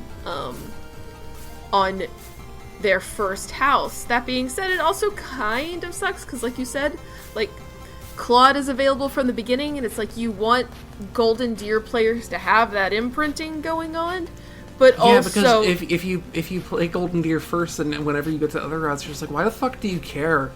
Right? It's like, fucking solve the actual problem, you dummies. But they don't see the actual problem is the other thing. Like, you have to take a step back and go, like, they don't. I mean, like, Edelgard has more awareness of the actual problem. But she's like, that can wait until after I've dealt with my actual problem, which is the church. Yeah, exactly. And Dimitri has no interest in that. He sees... To the point where he accidentally kills the orchestrator of all the plots, and it's just like, not a big deal. He doesn't even care. He does not even care. He's just like, well, on to Enbar. And it's like, that's interesting, but it's also, like you said, you do lose a little bit of the mystery playing Golden Deer first. It's such a tightrope to walk, and this game doesn't manage it perfectly. But even with all of my bitching, even with like all my complaining about boring maps and blah blah blah, I think the execution of the story that we got is so good that I'm still like, okay, but what if this game has got this game of the year 2019? Yeah, it's a strong contender for me. It's definitely up there. I don't really think I've played anything else so far this year that, like, competes with it, at least in the same space. It's right. Like, I had a really good experience with Baba Is You, but compared to Fire Emblem Three Houses, like, if I have to put those two in the same arena, like, I'm not going to pick Baba Is You. No. I just think Baba Is You is my game of the year 2019 in a different category, for sure, but, like, so far, nothing else I've played this year that's actually come out this year is, like, even remotely compares. Like, if I have to be, like, stand aside and be, like, out of the games that I've played this year, like, which of these is most, like, mechanically sound, which one has the most depth and enjoyability per hour, you know, kind of thing. Like, yeah, Three Houses. It's Devil May Cry 5. No, but, like, I would, like, Three Houses definitely, like, if I'm being personal, it's Kingdom Hearts 3, because I've been waiting for that game for fucking forever, and it's exactly what I wanted, and everything worked out perfectly for me personally. Right, yeah. I won! Me! I'm looking at my list, and it looks like Destiny is my game of the year again. Shucks. Shucks. Shadowkeep technically comes out this year, so I guess that's legal. I mean, that does count. A lot of people want to put Shadowbringers on, like, a Game of the Year list. And that game came out in, like, 20... I'll play FF14. I want to get an FF14. Oh, God. Like, I don't have the time.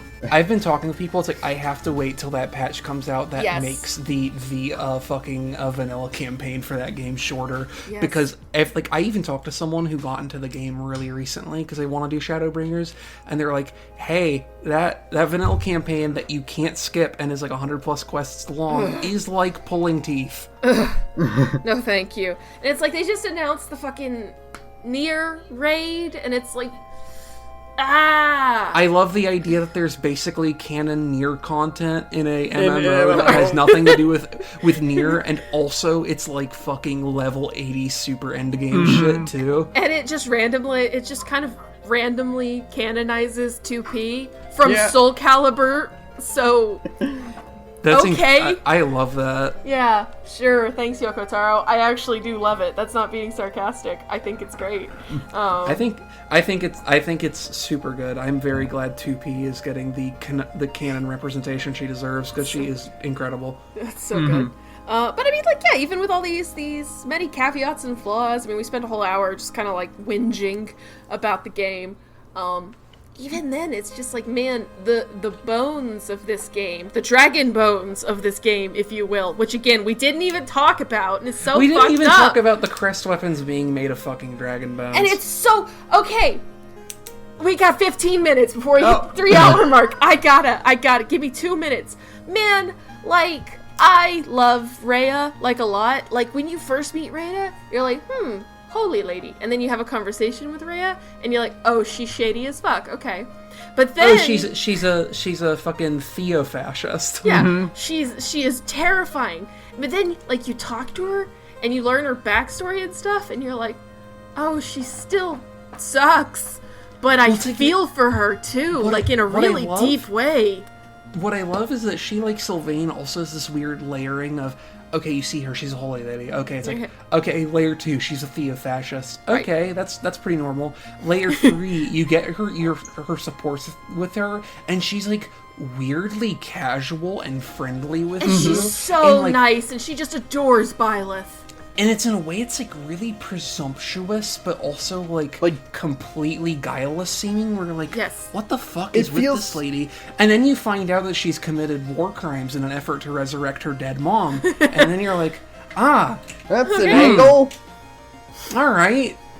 And it's just like there's so much like depth and layering because it's just like you get this sense of incredible loss around Rhea. The more you learn about her and the more you talk about her, and you have to, like, you think about this idea of, like, this is a weird tangent to go off on really fast. We talked about it in Steven Universe episodes, where, like, if you're an immortal, the time scale for grief is on a completely different level to our time scale of grief. It's like, I've been mourning my dead mom for 1,000 years. Okay, that's a little excessive. But then you realize, like, you know, she's been alive for, 4,000 years? So she's only just barely begun, like, the whole, like, past like, that window of grief. Like, for somebody who's that long, you know? And she's not even past it, begun to get past it, because she's realized, like, hey, I might be able to bring her back from the dead if I do some fucking horrible corpse science. Yes. So she hasn't had any real closure on it yet.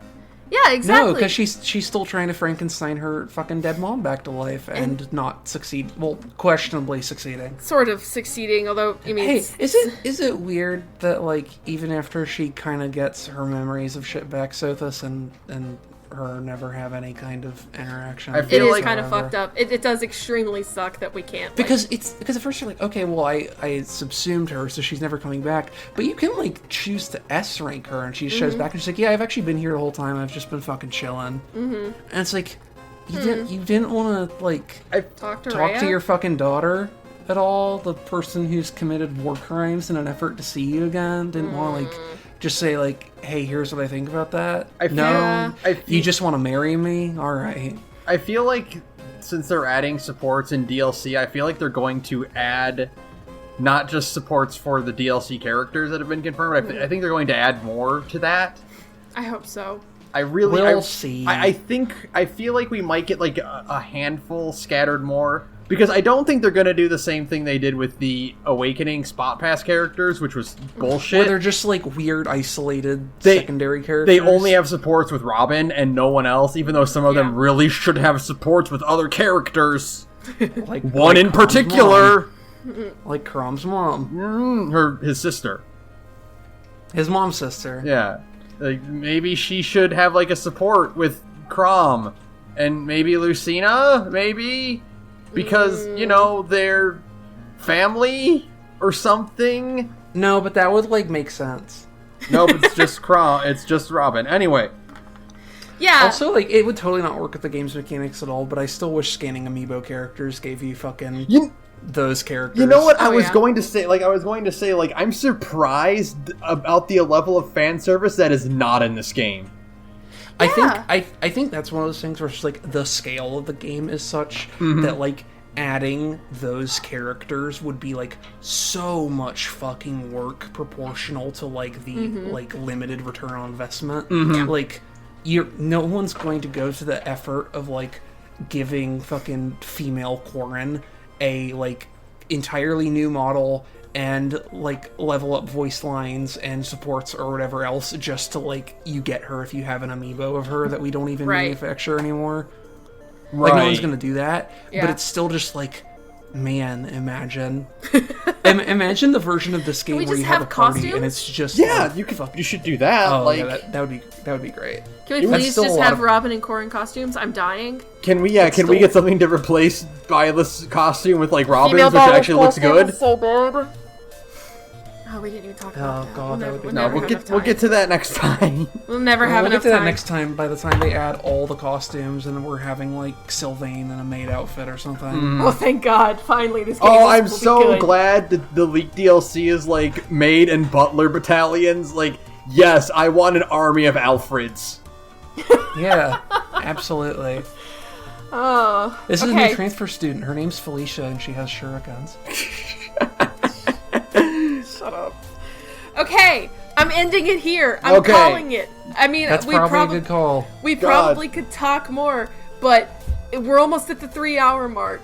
So I'm doing it. I'm actually breaking the glass, and I'm hitting the end podcast button. So, Wowie. All right. Yeah. So that'll do it for us then. Thank you, Vistager, for your background music. You can follow me on Twitter at thegorgepodcast. You can follow Sara at radioinactivity. Sarah, what's your Twitter account?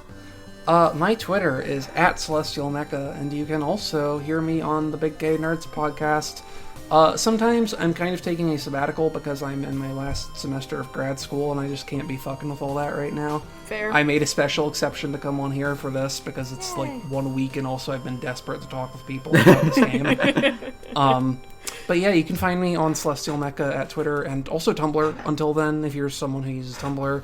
I still am. Yeah, I'm still there. I sometimes am. You can pry it out of my cold dead hands. It's true. Even though all the porn is gone, there's still some pretty pictures on the website. There's memes. There'll always be memes. Yeah. But yeah, hey, I guess since Saturn mentioned it, Saturn and I, are in another podcast called Big Gay Nerds, where me and Saturn and our other cool queer friends get together and we play tabletop games. We try out lots of different systems. We have a lot of fun. We are on a small hiatus right now, but we'll be back in October. People are moving, and it's difficult. It's hard to be a grown-up. And we will be playing Pig Smoke when we get back, the RPG where you, ironically, play as a professor at a magic college. Imagine that. So you should come check us out. We're at Big Gay Nerds on SoundCloud, and you can find the links to the rest of our social media from there. Thanks. Alright, that'll do it for us. Man, this one's easy. Fuck Gilbert, he's the worst. Go talk to your daughter, you asshole. Worst. Why are you so horrible?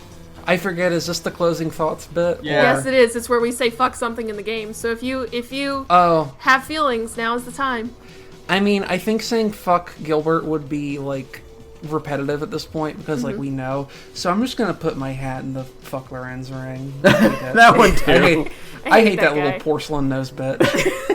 I'll fucking fight him in an alley. Kick his ass, take his rose, cut his hair all off. I'll take his nose. It chips off like a piece of chocolate. Hang it around your neck like a He just has like a little little Voldemort nostril. Just put it on a cord and wear it around your neck like a barbarian would wear an ear. Use it as a doorstop to shape like one. Anyway. Good night, everyone. Good night, everyone. Good night.